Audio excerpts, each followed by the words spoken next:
കേരളത്തില് മലപ്പുറത്ത് ശബരിമല സീസണായാല് ഹിന്ദുക്കൾ ധരിക്കുന്ന, തീർത്ഥാടകർ ധരിക്കുന്ന കറുത്ത വസ്ത്രം മലപ്പുറത്ത് ലഭിക്കാറില്ല.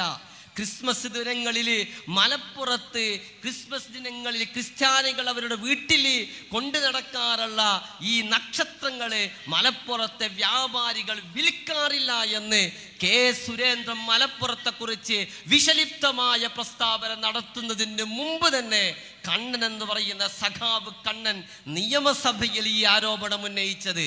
ഇത് നിങ്ങൾ അറിയാതെ നിങ്ങൾ എങ്ങനെയാണ് ഇവിടെ ഒരു ജനതയോടുള്ള വിദ്വേഷം ബാധിച്ചു കൊണ്ടിരിക്കുന്നത് എന്നതിന്റെ ഉദാഹരണമാണ്. CIO പ്രക്ഷോഭത്തിന്റെ ഉള്ളിൽ മതതീവ്രവാദികൾ നുഴഞ്ഞു കയറിയത് കൊണ്ടാണ് ഡൽഹിയിൽ കലാപമുണ്ടായത്.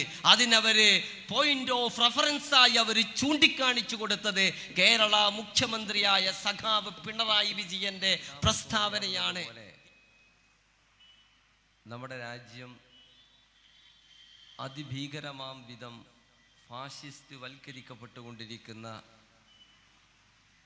ഒരു പശ്ചാത്തലത്തിലാണ് നാം ജീവിക്കുന്നത്. ഈ രാജ്യത്തെ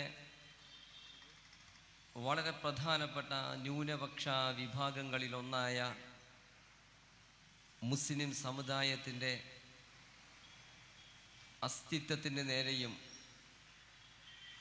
നൂറ്റാണ്ടുകളിലൂടെ ഈ സമുദായത്തിലെ ഒരുപാട് ആളുകൾ നിർലോഭം നൽകിയ സാമ്പത്തിക പിന്തുണ കാരണം ഈ സമുദായം നേടിയെടുത്ത വഖഫ് സ്വത്തുകൾക്ക് നേരെയും പതിറ്റാണ്ടുകളായി ഈ രാജ്യത്തിൻ്റെ വിവിധ ഭാഗങ്ങളിൽ ജീവിച്ചു കൊണ്ടിരിക്കുന്ന മുസ്ലിം സമുദായത്തിലെ ലക്ഷക്കണക്കിന് വ്യക്തികളുടെ പൗരത്വത്തിന് നേരെയുമെല്ലാം തന്നെ ഭീകരമായ കടന്നാക്രമണം നടന്നുകൊണ്ടിരിക്കുന്ന ഒരു പശ്ചാത്തലത്തിൽ ഇന്ത്യയെ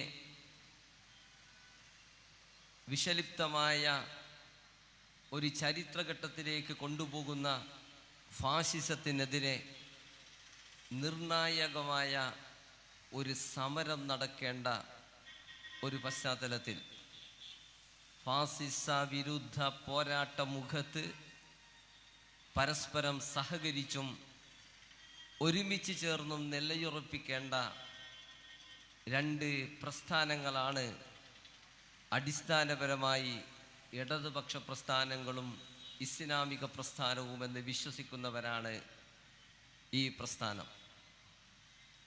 ഇത്തരമൊരു പശ്ചാത്തലത്തിൽ ഫാസിസത്തിനെതിരെ അതിശക്തമായ ഒരു സമരമുഖം അനിവാര്യമായ ഒരു ചരിത്രഘട്ടത്തിൽ ഒരു പക്ഷേ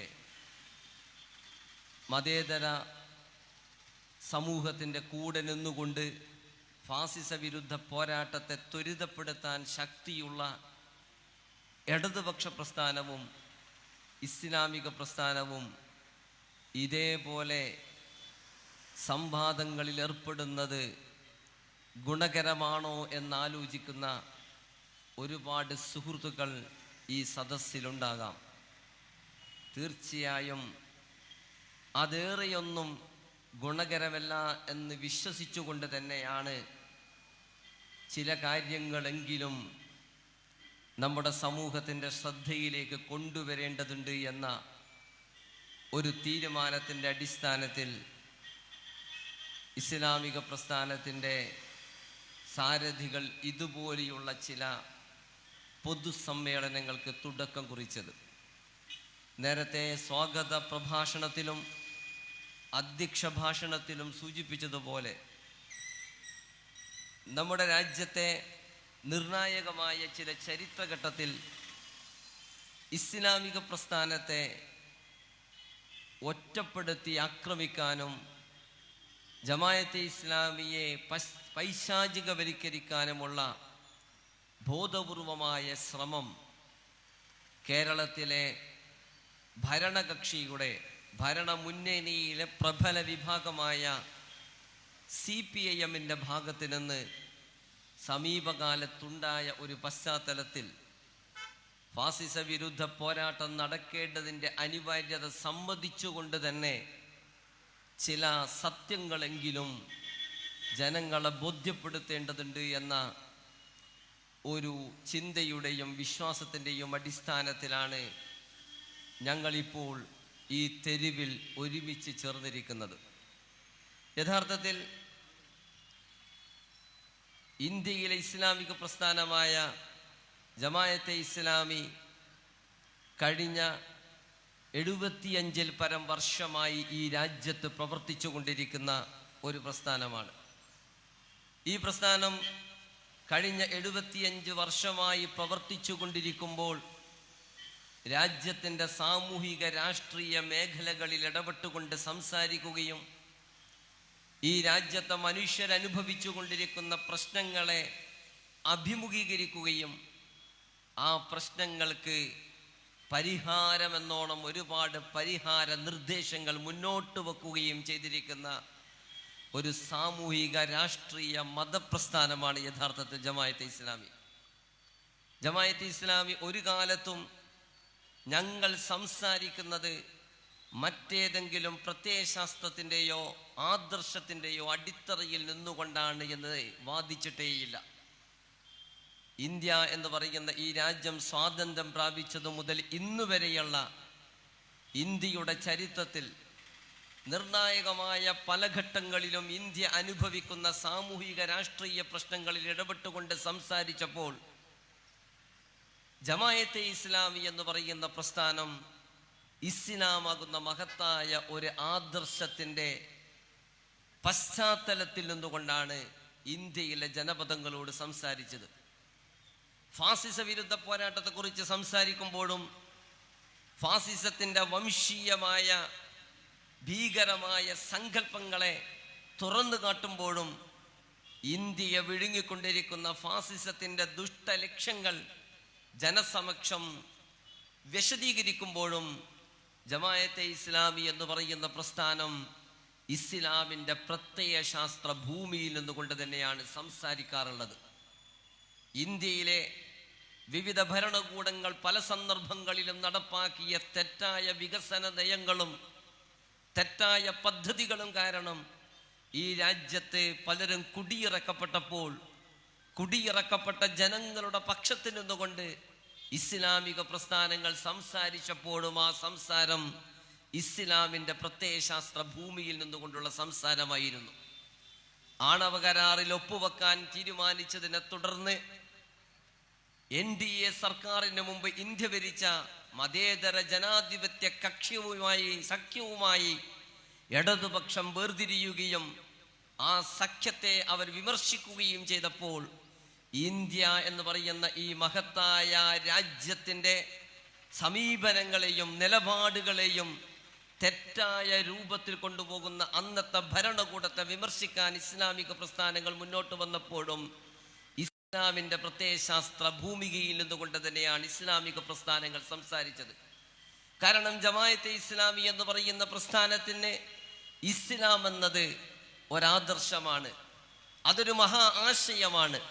പലരും ചരിത്രത്തിൽ മതങ്ങളെക്കുറിച്ച് ധരിച്ചു വെച്ചതുപോലെയുള്ള തങ്ങളുടെ ആരാധന അനുഷ്ഠാന കർമ്മങ്ങളിൽ ഒതുങ്ങുന്ന ഒരു മതഭാവനയെക്കുറിച്ച് സംസാരിക്കുന്ന ഒരു പ്രസ്ഥാനമേയല്ല ജമാഅത്തെ ഇസ്ലാമി. മറിച്ച് മതത്തെക്കുറിച്ച് സംസാരിക്കുമ്പോൾ മനുഷ്യരുടെ പ്രശ്നങ്ങൾ അഭിമുഖീകരിക്കാനും പരിഹരിക്കാനും മനുഷ്യരുടെ പക്ഷത്ത് നിന്നുകൊണ്ട് സംസാരിക്കാനും സാധിക്കുന്ന പ്രവാചകന്മാരുടെ മതത്തെക്കുറിച്ചാണ് ജമാഅത്തെ ഇസ്ലാമി സംസാരിക്കാറുള്ളത്. ഞാനത് പ്രത്യേകം എടുത്തു പറയാനുള്ള കാരണം ഇവിടെയുള്ള ഇടതുപക്ഷ സുഹൃത്തുക്കൾ ജമാഅത്തെ ഇസ്ലാമിയെ വിമർശിക്കാനും ജമാഅത്തെ ഇസ്ലാമിയെ വൈശാചികവൽക്കരിക്കാനും ഭീകരവൽക്കരിക്കാനും തീരുമാനിച്ചപ്പോൾ അവർ പലപ്പോഴും പറയാൻ ശ്രമിക്കുന്ന ഒരു കാര്യമുണ്ട്. മതത്തിൻ്റെ പ്രതലത്തിൽ നിന്നുകൊണ്ട് സംസാരിക്കുന്ന ഒരു സംഘമാണ് ഈ സംഘം. മതത്തിൻ്റെ പ്രതലത്തിൽ നിന്നുകൊണ്ട് സംസാരിക്കുന്ന ഒരു സംഘമല്ല എന്ന് പറഞ്ഞുകൊണ്ടല്ല ജമാഅത്തെ ഇസ്ലാം ഇവിടെ പ്രവർത്തിക്കുന്നത്. തീർച്ചയായും ഞങ്ങൾ മതത്തിൻ്റെ പശ്ചാത്തലത്തിൽ നിന്നുകൊണ്ട് തന്നെയാണ് സംസാരിക്കുന്നത്. പക്ഷെ എങ്ങനെയുള്ള മതത്തെക്കുറിച്ചാണ് ഞങ്ങൾ സംസാരിക്കുന്നത്? കാൾ മാർക്സിനെ കുറിച്ച് പറയുമ്പോൾ അദ്ദേഹം മതത്തെക്കുറിച്ച് മതം മനുഷ്യനെ മയക്കുന്ന കറുപ്പാണെന്ന് പറഞ്ഞിട്ടുണ്ട്. കമ്മ്യൂണിസ്റ്റ് സുഹൃത്തുക്കൾ പറയും മാർക്സ് അത് മാത്രമല്ല പറഞ്ഞത്, മറിച്ച് ഹൃദയമില്ലാത്ത ലോകത്തിന്റെ ഹൃദയമാണ് മതമെന്നും ആത്മാവില്ലാത്ത ലോകത്തിന്റെ ആത്മാവാണ് മതമെന്നും മാർക്സ് പറഞ്ഞിട്ടുണ്ട് എന്നും മാർക്സ് മതത്തിന്റെ സൗരഭ്യവും സൗന്ദര്യവും തിരിച്ചറിഞ്ഞിട്ടുണ്ട് എന്നും പറയാറുണ്ട്. ആ ചർച്ചകളിലേക്കും സംവാദങ്ങളിലേക്കും കടക്കാൻ ഞാൻ ഈ സന്ദർഭം ഉപയോഗിക്കുന്നില്ല. പക്ഷെ എനിക്ക് പറയാനുള്ളത്, മതത്തെക്കുറിച്ച് ചരിത്രത്തിൽ എന്നും കമ്മ്യൂണിസ്റ്റുകൾ ഉയർത്തിയ ഏറ്റവും പ്രധാനപ്പെട്ട മുദ്രാവാക്യം ചൂഷണം അനുഭവിക്കുന്ന ജനതയെ അഭിമുഖീകരിച്ചുകൊണ്ട് നിങ്ങൾ അനുഭവിക്കുന്ന ചൂഷണം ദൈവത്തിന്റെ വിധിയാണ് എന്നും അതുകൊണ്ട് സമാധാനിച്ചുകൊള്ളൂ എന്നും അവരെ ഉണർത്തി. അവരനുഭവിക്കുന്ന, അവരെ വെരിഞ്ഞു മുറുക്കിയ ചങ്ങലകൾ പൊട്ടിച്ചെറിയാൻ അവരെ പ്രേരിപ്പിക്കുന്നതിന് പകരം മർദ്ദിത ജനതയോട് മർദ്ദനങ്ങൾ ദൈവത്തിന്റെ വിധിയാണ് എന്നും ചൂഷിതരോട് ചൂഷണം ദൈവത്തിന്റെ വിധിയാണ് എന്നും അടിച്ചമർത്തപ്പെടുന്ന ജനതയോട് ഈ അടിച്ചമർത്തലുകളും മനുഷ്യാവകാശ ലംഘനവുമെല്ലാം തന്നെ ദൈവത്തിന്റെ വിധിയാണ് എന്നും അതിൽ തൃപ്തിപ്പെട്ടുകൊള്ളുക എന്നും അങ്ങനെ തൃപ്തിപ്പെടുകയാണ് എങ്കിൽ നിങ്ങൾക്കിതാ സൗന്ദര്യവും സൗകര്യവുമുള്ള ഒരു സ്വർഗം ലഭിക്കാനിരിക്കുന്നു എന്നും പറഞ്ഞ് മനുഷ്യരെ മയക്കി കിടത്തുകയായിരുന്നു ചരിത്രത്തിൽ മതം ചെയ്തത് എന്ന് പറഞ്ഞിട്ട് മതത്തിനെതിരെ ഏറ്റവും രൂക്ഷമായ വിമർശനങ്ങൾ ഉന്നയിച്ച ഒരു പ്രസ്ഥാനമാണ് യഥാർത്ഥത്തിൽ കമ്മ്യൂണിസം. മതം മനുഷ്യരുടെ പ്രശ്നങ്ങൾ പരിഹരിക്കുന്നതിന് പകരം മനുഷ്യരനുഭവിക്കുന്ന സാമൂഹിക യാഥാർത്ഥ്യങ്ങളെ ആ യാഥാർത്ഥ്യങ്ങളെ അഭിമുഖീകരിക്കാൻ മനുഷ്യരെ പ്രേരിപ്പിക്കുന്നതിന് പകരം അതിനെ മറികടക്കാൻ മനുഷ്യരെ പ്രാപ്തരാക്കുന്നതിന് പകരം പൗരോഹിത്യത്തിൻ്റെയും അതുപോലെ തന്നെ മതനേതൃത്വത്തിൻ്റെയും ചൂഷക സംവിധാനത്തിനുള്ളിൽ മനുഷ്യരെ തടഞ്ഞു നിർത്തുകയാണ് മതം ചെയ്തത് എന്നാണ് മതത്തെ കുറിച്ച് കമ്മ്യൂണിസ്റ്റുകൾ പറയാറുള്ളത്. എന്നാൽ ഞങ്ങൾക്ക് പറയാനുള്ളത്, ഞങ്ങൾ അങ്ങനെയുള്ള ഒരു മതത്തെക്കുറിച്ചല്ല സംസാരിക്കുന്നത്. യഥാർത്ഥത്തിൽ കമ്മ്യൂണിസ്റ്റുകളുടെ ഇന്നത്തെ അടിസ്ഥാന പ്രശ്നം തന്നെ പുരോഹിതന്മാരുടെ അരമനകളിലും അതുപോലെ തന്നെ നാടുവാഴികളുടെ ചോരപുരണ്ട സിംഹാസനങ്ങൾക്കും പിന്നിൽ അടയിരിക്കുന്ന ഒരു മതമായിരുന്നു അവർക്ക് യഥാർത്ഥത്തിൽ ആവശ്യം. മതം അങ്ങനെയല്ല എന്ന് പറഞ്ഞിട്ട് പ്രവാചകന്മാരുടെ മതത്തെക്കുറിച്ച് ഇസ്ലാമിക പ്രസ്ഥാനങ്ങൾ സംസാരിക്കുകയുണ്ടായി. ജമാഅത്തെ ഇസ്ലാമി മതത്തെക്കുറിച്ച് സംസാരിച്ചപ്പോൾ സാമൂഹിക വിമോചനത്തെക്കുറിച്ചും മനുഷ്യാവകാശത്തെക്കുറിച്ചും മനുഷ്യരനുഭവിക്കുന്ന പ്രശ്നങ്ങളെക്കുറിച്ചും രാഷ്ട്രീയത്തെക്കുറിച്ചും ജമാഅത്തെ ഇസ്ലാമി സംസാരിക്കുകയുണ്ടായി. കാരണം ജമാഅത്തെ ഇസ്ലാമിയുടെ മതം രാഷ്ട്രീയ ഉള്ളടക്കമുള്ള മതമാണ്. മാർക്സിസ്റ്റുകളോട് എനിക്ക് ചോദിക്കാറുള്ളത്, രാഷ്ട്രീയ ഉള്ളടക്കമില്ല മതത്തിന് എന്ന് പറഞ്ഞുകൊണ്ട് മതത്തെ വിമർശിച്ച നിങ്ങൾ രാഷ്ട്രീയം ഉള്ളടക്കമില്ലാത്തത് കൊണ്ട് മനുഷ്യാവകാശത്തിന്റെ കൂടെ ചേർന്ന് നിൽക്കാത്തത് കൊണ്ട് ചൂഷണത്തിൽ അധിഷ്ഠിതമായ ലോകത്തിന്റെ ചൂഷണം അവസാനിപ്പിക്കാൻ ശ്രമിക്കാത്തത് കൊണ്ട് മതത്തെ കറുപ്പിന്റെ കാറ്റഗറിയിൽപ്പെടുത്തിയ നിങ്ങൾ മതത്തിന് രാഷ്ട്രീയ ഉള്ളടക്കമുണ്ട് എന്ന് പറയുന്ന പ്രസ്ഥാനങ്ങളെ കാണുമ്പോൾ വിറളി പിടിക്കുന്നതിന്റെ ഛേദോവികാരം എന്താണ്, അതിന്റെ ലോജിക്ക് എന്താണ് എന്നാണ് എനിക്ക് ചോദിക്കാനുള്ളത്. ജമാഅത്തെ ഇസ്ലാം ഉയർത്തിപ്പിടിക്കുന്ന മതം സാമൂഹിക ഉള്ളടക്കമുള്ള രാഷ്ട്രീയ ഉള്ളടക്കമുള്ള മതമാണ്.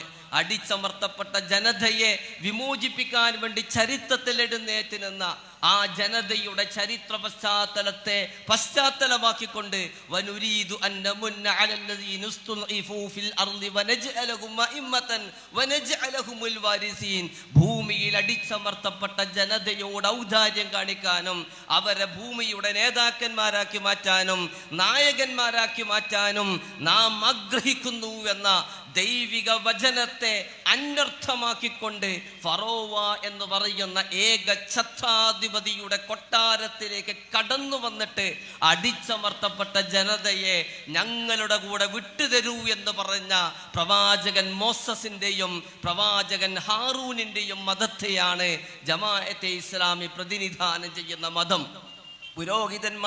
പുരോഹിതന്മാർ പൗരോഹിത്യത്തിന്റെ പേര് പറഞ്ഞ് ജനങ്ങളെ കബളിപ്പിക്കുമ്പോൾ ആ പുരോഹിതന്മാരുടെ മുഖത്ത് നോക്കിക്കൊണ്ട് നിങ്ങൾ വെള്ളതേറ്റ ശവക്കല്ലറകളെ പോലെയാണ് എന്നും നിങ്ങളുടെ പുറം മോടിയുള്ളതാണ് എങ്കിലും ശവക്കല്ലറകളുടെ ഉള്ളിൽ ജീർണിച്ച എല്ലും കഷ്ടങ്ങളും അസ്ഥികൂടങ്ങളും ഉള്ളതുപോലെ നിങ്ങളുടെ ശുഭ്രവസ്ത്രത്തിന്റെ ഉള്ളിൽ ജീർണിച്ച മനസ്സാണ് എന്ന് പറഞ്ഞ് പൗരോഹിത്യത്തെ ശക്തമായി എതിർത്ത മതപ്രവാചകനുണ്ട്. ആ മതപ്രവാചകന്റെ പേരാണ് യേശു. യേശു പൗരോഹിത്യത്തിന്റെ മുഖത്ത് നോക്കിക്കൊണ്ട് ജനങ്ങളെ ചൂഷണം ചെയ്യുന്ന പുരോഹിതന്മാരോട് നിങ്ങൾ ചൂഷകരാണ് എന്നും നിങ്ങൾ വെള്ളതേച്ച ശവക്കല്ലറകളെപ്പോലെ ജീർണിച്ച എല്ലിങ്കഷ്ടങ്ങളെപ്പോലെയുള്ള ഒരു മനസ്സായി നടക്കുന്നവരാണ് എന്നും പറഞ്ഞ് പൗരോഹിത്യത്തെ പ്രശ്നവൽക്കരിച്ച യേശുവിൻ്റെ മതത്തെയാണ് ജമാഅത്തെ ഇസ്ലാമി പ്രതിനിധാനം ചെയ്യുന്നത്. സ്വാഭാവികമായും ഈ മതത്തെക്കുറിച്ചാണ് ഞങ്ങൾ രാഷ്ട്രീയ ഉള്ളടക്കമുള്ള മതമെന്ന് പറയുന്നത്, സാമൂഹിക ഉള്ളടക്കമുള്ള മതമെന്ന് പറയുന്നത്. പള്ളിമൂലകളിൽ വിശ്വാസികൾ നടത്തേണ്ട പ്രാർത്ഥനയെക്കുറിച്ച് മാത്രം സംസാരിക്കുന്നതിന് പകരം ഈ രാജ്യത്തെ തെറ്റായ വികസന നയങ്ങൾ അടിച്ചേൽപ്പിക്കാൻ ഭരണകൂടം ശ്രമിക്കുമ്പോൾ ആ ഭരണകൂടത്തിന്റെ തെറ്റായ വികസന നയങ്ങൾക്കെതിരെ തെരുവിലിറങ്ങുക എന്നത് ഞങ്ങളുടെ മതപരമായ ബാധ്യതയാണ് എന്ന് പഠിപ്പിക്കുന്ന ഒരു മതം. ആ മതം തന്നെയായിരുന്നു കേരളത്തിലുണ്ടായിരുന്നത്. ആ മതത്തിൽ നിന്ന് പ്രചോദനം ഉൾക്കൊണ്ടിട്ടാണ് 1498 പോർച്ചുഗീസുകാരൻ എന്ന് പറയുക പോർച്ചുഗീസുകാര് കൊളോണിയലിസത്തിന്റെ ഭീകരമായ ആശയങ്ങളുമായി നമ്മുടെ രാജ്യത്തെ കോളനി വൽക്കരിക്കാൻ വേണ്ടി കോഴിക്കോട്ട് കപ്പലിറങ്ങിയപ്പോൾ പോർച്ചുഗീസുകാർക്കെതിരെ തെരുവുകളിൽ അതിശക്തമായ ചരിത്രത്തിൽ ഐതിഹാസികമായ പോരാട്ടത്തിന് ഇന്ത്യയിലെ കേരളത്തിലെ മുസ്ലിങ്ങൾ രംഗത്ത് വന്നത് ഇത്തരം ഒരു മതം അവരുടെ കൈവശമുള്ളത് കൊണ്ടാണ്. പൊന്നാനിയിലെ സൈനുദ്ദീൻ മഖ്ദൂം ഒന്നാമനും രണ്ടാമനും പോർച്ചുഗീസുകാർക്കെതിരെ തെരുവിലിറങ്ങുക എന്നത് നിങ്ങളുടെ മതപരമായ ബാധ്യതയാണ് എന്ന് പറഞ്ഞുകൊണ്ട് ഗ്രന്ഥം രചിക്കുകയും ആ ഗ്രന്ഥം വായിച്ചുകൊണ്ട് കുഞ്ഞാലി മരക്കാറെ പോലെയുള്ള കപ്പൽ പടയാളികള് കൊച്ചിയിൽ നിന്ന് കോഴിക്കോട്ട് വന്ന് കോഴിക്കോട്ടെ നായർ രാജാവായ സാമൂതിരിയുടെ പിന്നിൽ അണിചേർന്നുകൊണ്ട് അധിനിവേശ ശക്തികളായ പോർച്ചുഗീസുകാർക്കെതിരെ പോരാടിയത് ഈ മതത്തിൽ നിന്ന് പ്രചോദനം ഉൾക്കൊണ്ടിട്ടാണ്. ഇതേ മതത്തിൽ നിന്ന് പ്രചോദനം ഉൾക്കൊണ്ട് തന്നെയാണ് സൂര്യനസ്തമിക്കാത്ത ബ്രിട്ടീഷ് സാമ്രാജ്യത്വത്തിനെതിരെ ഇന്ത്യയിലെ വിവിധ ഭാഗങ്ങളിലുള്ള ജനങ്ങൾ എന്ത് ചെയ്യണമെന്നറിയാതെ പകച്ചു നിന്നപ്പോൾ ഏറെ നാട്ടിലെയും വള്ളുവ നാട്ടിലെയും മുസ്ലിങ്ങള് സാമ്രാജ്യത്വ വിരുദ്ധമായ പോരാട്ടം എൻ്റെ മതപരമായ ബാധ്യതയാണ് എന്ന് പറഞ്ഞുകൊണ്ട് പോർക്കളത്തിൽ ഉറച്ചു നിന്നത്. ടിപ്പു സുൽത്താൻ എന്ന് പറയുന്ന മൈസൂരിലെ സിംഹരുടെ പ്രശ്നങ്ങൾ പരിഹരിക്കുന്ന ഒരു മഹത്തായ ആശയമാണ് എന്നും ചരിത്രത്തോടെ അവർ വിളിച്ചു പറയുകയായിരുന്നു. ഈ മതത്തെയാണ് യഥാർത്ഥത്തിൽ ജമാഅത്തെ ഇസ്ലാമി പ്രതിനിധാനം ചെയ്യുന്ന മതം. ഇതിനെക്കുറിച്ചാണ് ഞങ്ങൾ പറയുന്നത് സാമൂഹിക ഉള്ളടക്കമുള്ള മതമെന്ന്, രാഷ്ട്രീയ ഉള്ളടക്കമുള്ള മതമെന്ന്. പക്ഷേ നിർഭാഗ്യകരമെന്ന് പറയട്ടെ, മതം മനുഷ്യനെ മയക്കുന്ന കറുപ്പാണ് എന്ന് മനുഷ്യാവകാശത്തെക്കുറിച്ച്, സമത്വത്തെക്കുറിച്ച്, നീതിയെക്കുറിച്ച് അത് സംസാരിക്കുന്നില്ല എന്ന് പറഞ്ഞുകൊണ്ട് അതിനെ ആക്ഷേപിച്ച കമ്മ്യൂണിസ്റ്റുകളെ പ്രവാചകന്മാരുടെ മതപാരമ്പര്യത്തിൽ നിന്ന് പ്രചോദനം ഉൾക്കൊണ്ട് ജമാഅത്തെ ഇസ്ലാമിയെ പോലെയുള്ള പ്രസ്ഥാനങ്ങൾ സംസാരിക്കുമ്പോൾ പറയുകയാണ് ഇത് മതരാഷ്ട്രവാദമാണ്, ഇത് മതഭീകരതയാണ്. സുഹൃത്തുക്കളെ, നിങ്ങൾ എന്താണ് മതരാഷ്ട്രവാദം കൊണ്ട് അർത്ഥമാക്കുന്നത്? ജമാഅത്തെ ഇസ്ലാമി സംസാരിക്കുന്നത് മതരാഷ്ട്രത്തെക്കുറിച്ചല്ല, സാമൂഹിക ഉള്ളടക്കമുള്ള മതത്തെക്കുറിച്ചാണ്, രാഷ്ട്രീയ ഉള്ളടക്കമുള്ള മതത്തെക്കുറിച്ചാണ്. കാരണം മതരാഷ്ട്രം എന്ന് പറയുന്ന കാഴ്ചപ്പാടിന്, ആ പ്രയോഗത്തിന് വളരെ പ്രതിലോമപരമായ ഒരു അർത്ഥമുണ്ട്.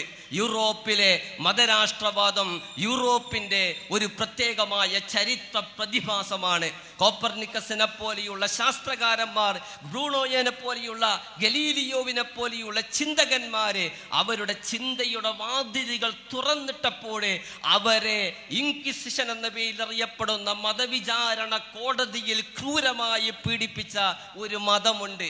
ആ മതത്തെ വിശേഷിപ്പിക്കാൻ ചരിത്രകാരന്മാർ പ്രയോഗിച്ച ഒരു പ്രയോഗമാണ് മതരാഷ്ട്രവാദം എന്ന് പറയുന്ന പ്രയോഗം.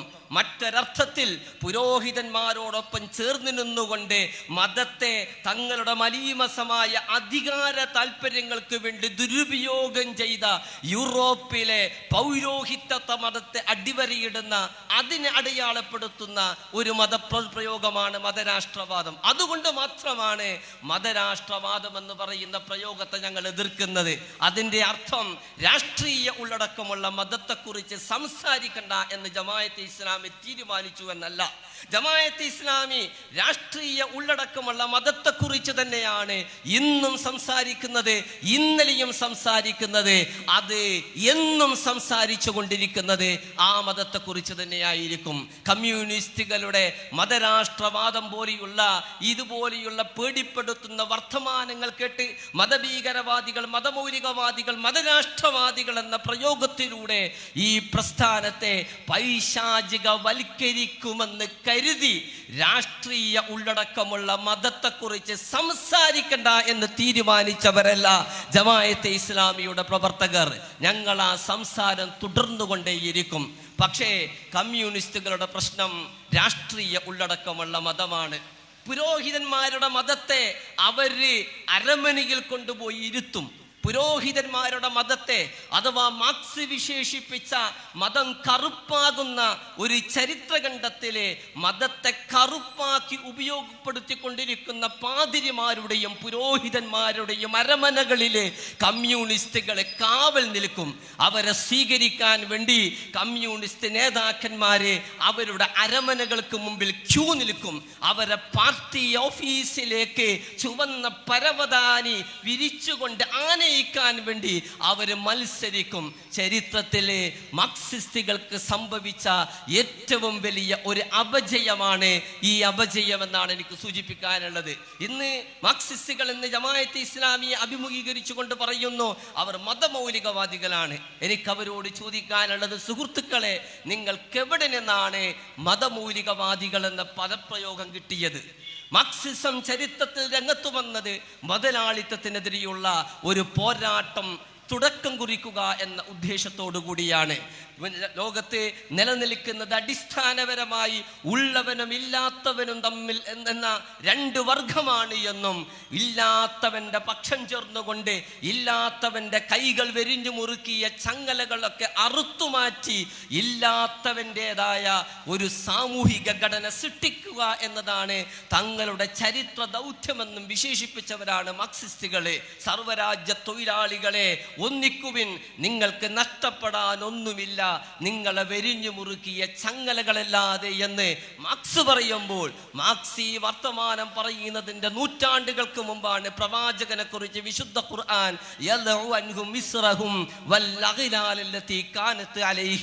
ജനങ്ങളെ വെരിഞ്ഞു മുറുക്കിയിരിക്കുന്ന ചങ്ങലകൾ അറുത്തുമാറ്റുകയും അവരുടെ മുതുകൊടിച്ചു കൊണ്ടിരിക്കുന്ന ഭാരങ്ങളെ അവരുടെ മുതുകിൽ നിന്ന് ഇറക്കി വെക്കുകയും ചെയ്യുന്ന വിമോചകനാണ് പ്രവാചകനെന്ന് വിശുദ്ധ ഖുർആൻ പറഞ്ഞത്. മാർക്സിസ്റ്റുകളെ സർവരാജ്യ തൊഴിലാളികളോട് സംഘടിക്കാൻ പറഞ്ഞു. അവർക്ക് സംഘടിക്കാനുള്ളത് ബൂർഷ്വാ വിഭാഗത്തിനെതിരെയായിരുന്നു. ബൂർഷകൾക്കെതിരെയുള്ള ഒരു ചരിത്ര യുദ്ധമായിരുന്നു സർവരാജ്യ തൊഴിലാളികൾക്ക് നയിക്കാനുണ്ടായത്. ആ യുദ്ധത്തിലൂടെ, ആ സംഘട്ടനത്തിലൂടെ സർവരാജ്യ തൊഴിലാളികളുടെ ഒരു ആധിപത്യം, തൊഴിലാളികളുടെ സമഗ്രാധിപത്യ ഘടന ഇവിടെ സൃഷ്ടിക്കപ്പെടുമെന്നാണ് മാർക്സിസം വാഗ്ദാനം ചെയ്തത്. മാർക്സിസം സർവരാജ്യ തൊഴിലാളികളോട് ബൂർഷ്വാ ഘടനക്കെതിരെ സമരം ചെയ്യാൻ പ്രേരിപ്പിച്ചപ്പോൾ വർത്തമാന കാലഘട്ടത്തിലുള്ള ബൂർഷ്വാ ഘടന അഥവാ 19-20 നൂറ്റാണ്ടുകളിലുള്ള ബൂർഷ്വാ ഘടന എന്നത് മുതലാളിത്തവും ആ മുതലാളിത്തത്തിന്റെ സാമ്പത്തിക താല്പര്യങ്ങളൊക്കെ സംരക്ഷിച്ചു നിർത്തിയ കൊളോണിയലിസവും ഒക്കെയായിരുന്നു. കൊളോണിയലിസത്തിനും അതുപോലെ തന്നെ കൊളോണിയലിസത്തിൽ നിന്ന് രാജ്യങ്ങൾ സ്വാതന്ത്ര്യം പ്രാപിച്ചപ്പോൾ സ്വാതന്ത്ര്യം നേടിയ രാജ്യങ്ങളുടെ രാഷ്ട്രീയ ഘടന മുതലാളിത്ത ഘടനയിലേക്ക് പരിവർത്തിതമായപ്പോൾ ആ ഘടനക്കെതിരെയുള്ള സമരവും ചരിത്രത്തിൽ പല സന്ദർഭങ്ങളിൽ പല രാജ്യങ്ങളിൽ ഉടലെടുക്കുകയുണ്ടായി. അങ്ങനെയുള്ള സമരങ്ങൾക്ക് സാക്ഷ്യം വഹിച്ച ഏറ്റവും പ്രധാനപ്പെട്ട പ്രദേശങ്ങളായിരുന്നു മുസ്ലിം ഭൂരിപക്ഷ പ്രദേശങ്ങൾ. മുസ്ലിം ഭൂരിപക്ഷ നാടുകളിൽ രണ്ടാം ലോക യുദ്ധാനന്തരം കോളനി ശക്തികൾക്ക് ചരിത്രത്തിൽ ശക്തി ചോർന്നു പോവുകയും രാഷ്ട്രങ്ങൾ ദേശീയമായി വിമോചനം നേടിയെടുക്കുകയും സ്വാതന്ത്ര്യം പ്രാപിക്കുകയും ചെയ്തതോടുകൂടി മുസ്ലിം നാടുകളിലുള്ള ഭരണം കൊളോണിയൽ താൽപര്യങ്ങൾ സംരക്ഷിക്കുന്ന മുതലാളിത്ത പ്രഭുവർഗത്തിൻ്റെയും രാജാക്കന്മാരുടെയും ഏകാധിപതികളുടെയും കൈവശം വന്നു. ഈ ഏകാധിപതികൾക്കെതിരെ, രാജഭരണകൂടത്തിനെതിരെ, മുതലാളിത്ത താൽപര്യങ്ങൾ സംരക്ഷിക്കുന്ന പ്രഭുകുമാരന്മാർക്കെതിരെ പ്രവാചകന്മാരുടെ മതത്തെ പിൻപറ്റിക്കൊണ്ട് ചരിത്രത്തിലെ ഐതിഹാസികമായ ഒരു മുന്നേറ്റത്തിന് രംഗവേദി ഒരുക്കി എന്നതാണ് സയ്യിദ് മൗദൂദിയും സയ്യിദ് ഖുതുബും ഷഹീദ് ബന്നയുമൊക്കെ ചരിത്രത്തിൽ നിർവഹിച്ച ഏറ്റവും പ്രധാനപ്പെട്ട സംഭാവന. സയ്യിദ് ഖുതുബും ഷഹീദ് ബന്നയും സയ്യിദ് മൗദൂദിയും സംസാരിച്ചത് ആർക്കെതിരെയാണ് എന്ന് ചോദിച്ചാൽ മുതലാളിത്ത സാമ്പത്തിക താല്പര്യങ്ങൾ സംരക്ഷിക്കുന്ന പ്രഭുകുമാരന്മാർക്കെതിരെ, രാജഭരണകൂടങ്ങൾക്കെതിരെ, ദേശീയ പ്രക്ഷോഭങ്ങളെ തുടർന്ന് സ്വാതന്ത്ര്യം പ്രാപിച്ച മുസ്ലിം നാടുകളിലെ സാമ്രാജ്യത്വ ശക്തിയായ അമേരിക്കയുടെയും യൂറോപ്പിലെ അമേരിക്കൻ ഉപഗ്രഹ രാഷ്ട്രങ്ങളുടെയും താല്പര്യങ്ങൾ സംരക്ഷിക്കുന്ന ഭരണകൂടങ്ങൾക്കെതിരെ, ഈ ഭരണകൂടങ്ങൾക്കെതിരെയാണ് രാഷ്ട്രീയ ഉള്ളടക്കമുള്ള ഇസ്ലാമിന്റെ പക്ഷം ചേർന്നുകൊണ്ട് സയ്യിദ് മൗദൂദിയും ഷഹീദ് ബന്നയും സയ്യിദ് ഖുതുബും ഒക്കെ സംസാരിച്ചത്. അങ്ങനെ അവർ സംസാരിച്ചപ്പോൾ അവരുടെ സംസാരത്തിൽ ആകൃഷ്ടരായി ജനലക്ഷങ്ങൾ അവരുടെ പിന്നിൽ അണിചേർന്നു. ഈജിപ്തിലും മൊറോക്കോവിലും സിറിയയിലും എന്ന് വേണ്ട ലോകത്തിലെ വിവിധ മുസ്ലിം നാടുകളിലെ സാമ്രാജ്യത്വ താല്പര്യങ്ങൾ സംരക്ഷിക്കുന്നവരോ അല്ലെങ്കിൽ സാമ്രാജ്യത്വത്തിന്റെ എതിർചേരിയിൽ നിലയുറപ്പിച്ചു എന്ന് അവകാശപ്പെടുന്ന സോവിയറ്റ് ചേരിയിൽ നിലയുറപ്പിക്കുകയും എന്നാൽ ജനങ്ങളുടെ ജനാധിപത്യാവകാശങ്ങൾ ധ്വംസിക്കുകയും ചെയ്യുന്ന ഭരണകൂടങ്ങൾക്കെതിരെ, ആ ഭരണകൂടങ്ങളുടെ താല്പര്യങ്ങൾക്കെതിരെ രാഷ്ട്രീയ ഉള്ളടക്കമുള്ള മതത്തിന്റെ പ്രതലത്തിൽ നിന്നുകൊണ്ട് ഇസ്ലാമിക പ്രസ്ഥാനങ്ങൾ സംസാരിച്ചു. ഇങ്ങനെ സംസാരിച്ച ഇസ്ലാമിക പ്രസ്ഥാനങ്ങളെ ഒറ്റപ്പെടുത്താൻ വേണ്ടിയും കടന്നാക്രമിക്കാൻ വേണ്ടിയും പൈശാചികവൽക്കരിക്കാൻ വേണ്ടിയും സാമ്രാജ്യത്വം വികസിപ്പിച്ച ഒരു പദാവലിയാണ് മതമൗലികവാദികൾ എന്ന് പറയുന്ന പദാവലി. ആ പദാവലി സാമ്രാജ്യത്വ വിരുദ്ധ പോരാളികൾ എന്ന് വിശ്വസിക്കുന്ന കമ്മ്യൂണിസ്റ്റുകൾ കടം വാങ്ങേണ്ടി വന്നു എന്നത് ഏറ്റവും സഹതാപാർഹമായ ഒരു കാര്യമാണ് എന്നാണ് എനിക്ക് സൂചിപ്പിക്കാനുള്ളത്. മുതലാളിത്തം വികസിപ്പിച്ച പദാവലികള് ഇസ്ലാമിനെ വിമർശിക്കാന്, ഇസ്ലാമിനെ വിലയിരുത്താൻ, രാഷ്ട്രീയ ഉള്ളടക്കമുള്ള ഇസ്ലാമിനെ വിലയിരുത്താൻ മാത്രമുള്ള ഒരു മാനദണ്ഡവും അതിനുള്ള ചരിത്രജ്ഞാനമോ അതിനുള്ള അനുഭവ പരിജ്ഞാനമോ അതിനുള്ള അക്കാദമിക നിലവാരമോ മാർക്സിസ്റ്റുകൾക്കില്ലാത്തത് കൊണ്ടാണ് ഇന്നും സാമ്രാജ്യത്വ ശക്തികൾ വികസിപ്പിച്ച പദാവലികൾ കടമെടുത്തുകൊണ്ട് ഇസ്ലാമിക പ്രസ്ഥാനങ്ങൾ അവരെ നേരിടുന്നത്. ഇതേ സാമ്രാജ്യത്വം തന്നെയാണ് പൊളിറ്റിക്കൽ ഇസ്ലാം എന്ന് പറയുന്ന പദപ്രയോഗവും ഈ ലോകത്ത് ഉപയോഗിച്ചത്. മതരാഷ്ട്രവാദം എന്നല്ല, പൊളിറ്റിക്കൽ ഇസ്ലാം എന്ന് പറയുന്ന രാഷ്ട്രീയമുള്ളടക്കമുള്ള ഇസ്ലാമിനെ വിമർശിക്കാൻ വേണ്ടി പൊളിറ്റിക്കൽ ഇസ്ലാം എന്ന് പറയുന്ന പദപ്രയോഗം കമ്മ്യൂണിസ്റ്റ് ലബോറട്ടറികളിലുണ്ടായ പദപ്രയോഗമല്ല, മറിച്ച് സാമ്രാജ്യത്വ ശക്തികൾ അവരുടെ ഫണ്ടിങ്ങോടുകൂടി നെതർലാൻഡിലെയും ഡെൻമാർക്കിലെയും UK-യിലെയും ഫ്രാൻസിലെയും യൂണിവേഴ്സിറ്റികളിൽ ഗവേഷണം നടത്തിയ ഓറിയന്റലിസ്റ്റ് പണ്ഡിതന്മാർ വികസിപ്പിച്ചെടുത്ത ഒരു പ്രയോഗമാണ് പൊളിറ്റിക്കൽ ഇസ്ലാം എന്ന് പറയുന്ന പ്രയോഗം. സാമ്രാജ്യത്വത്തിന്റെ താല്പര്യങ്ങൾ സംരക്ഷിക്കുന്ന ഈജിപ്തിലെ ഹുസ്നി മുബാറക്കിനെയും ജമാൽ അബ്ദുൽ നാസറിനെയും ഇക്കാലത്ത് സിസിയെയും താങ്ങി നിർത്താൻ വേണ്ടി അവർ വികസിപ്പിച്ച പദപ്രയോഗം.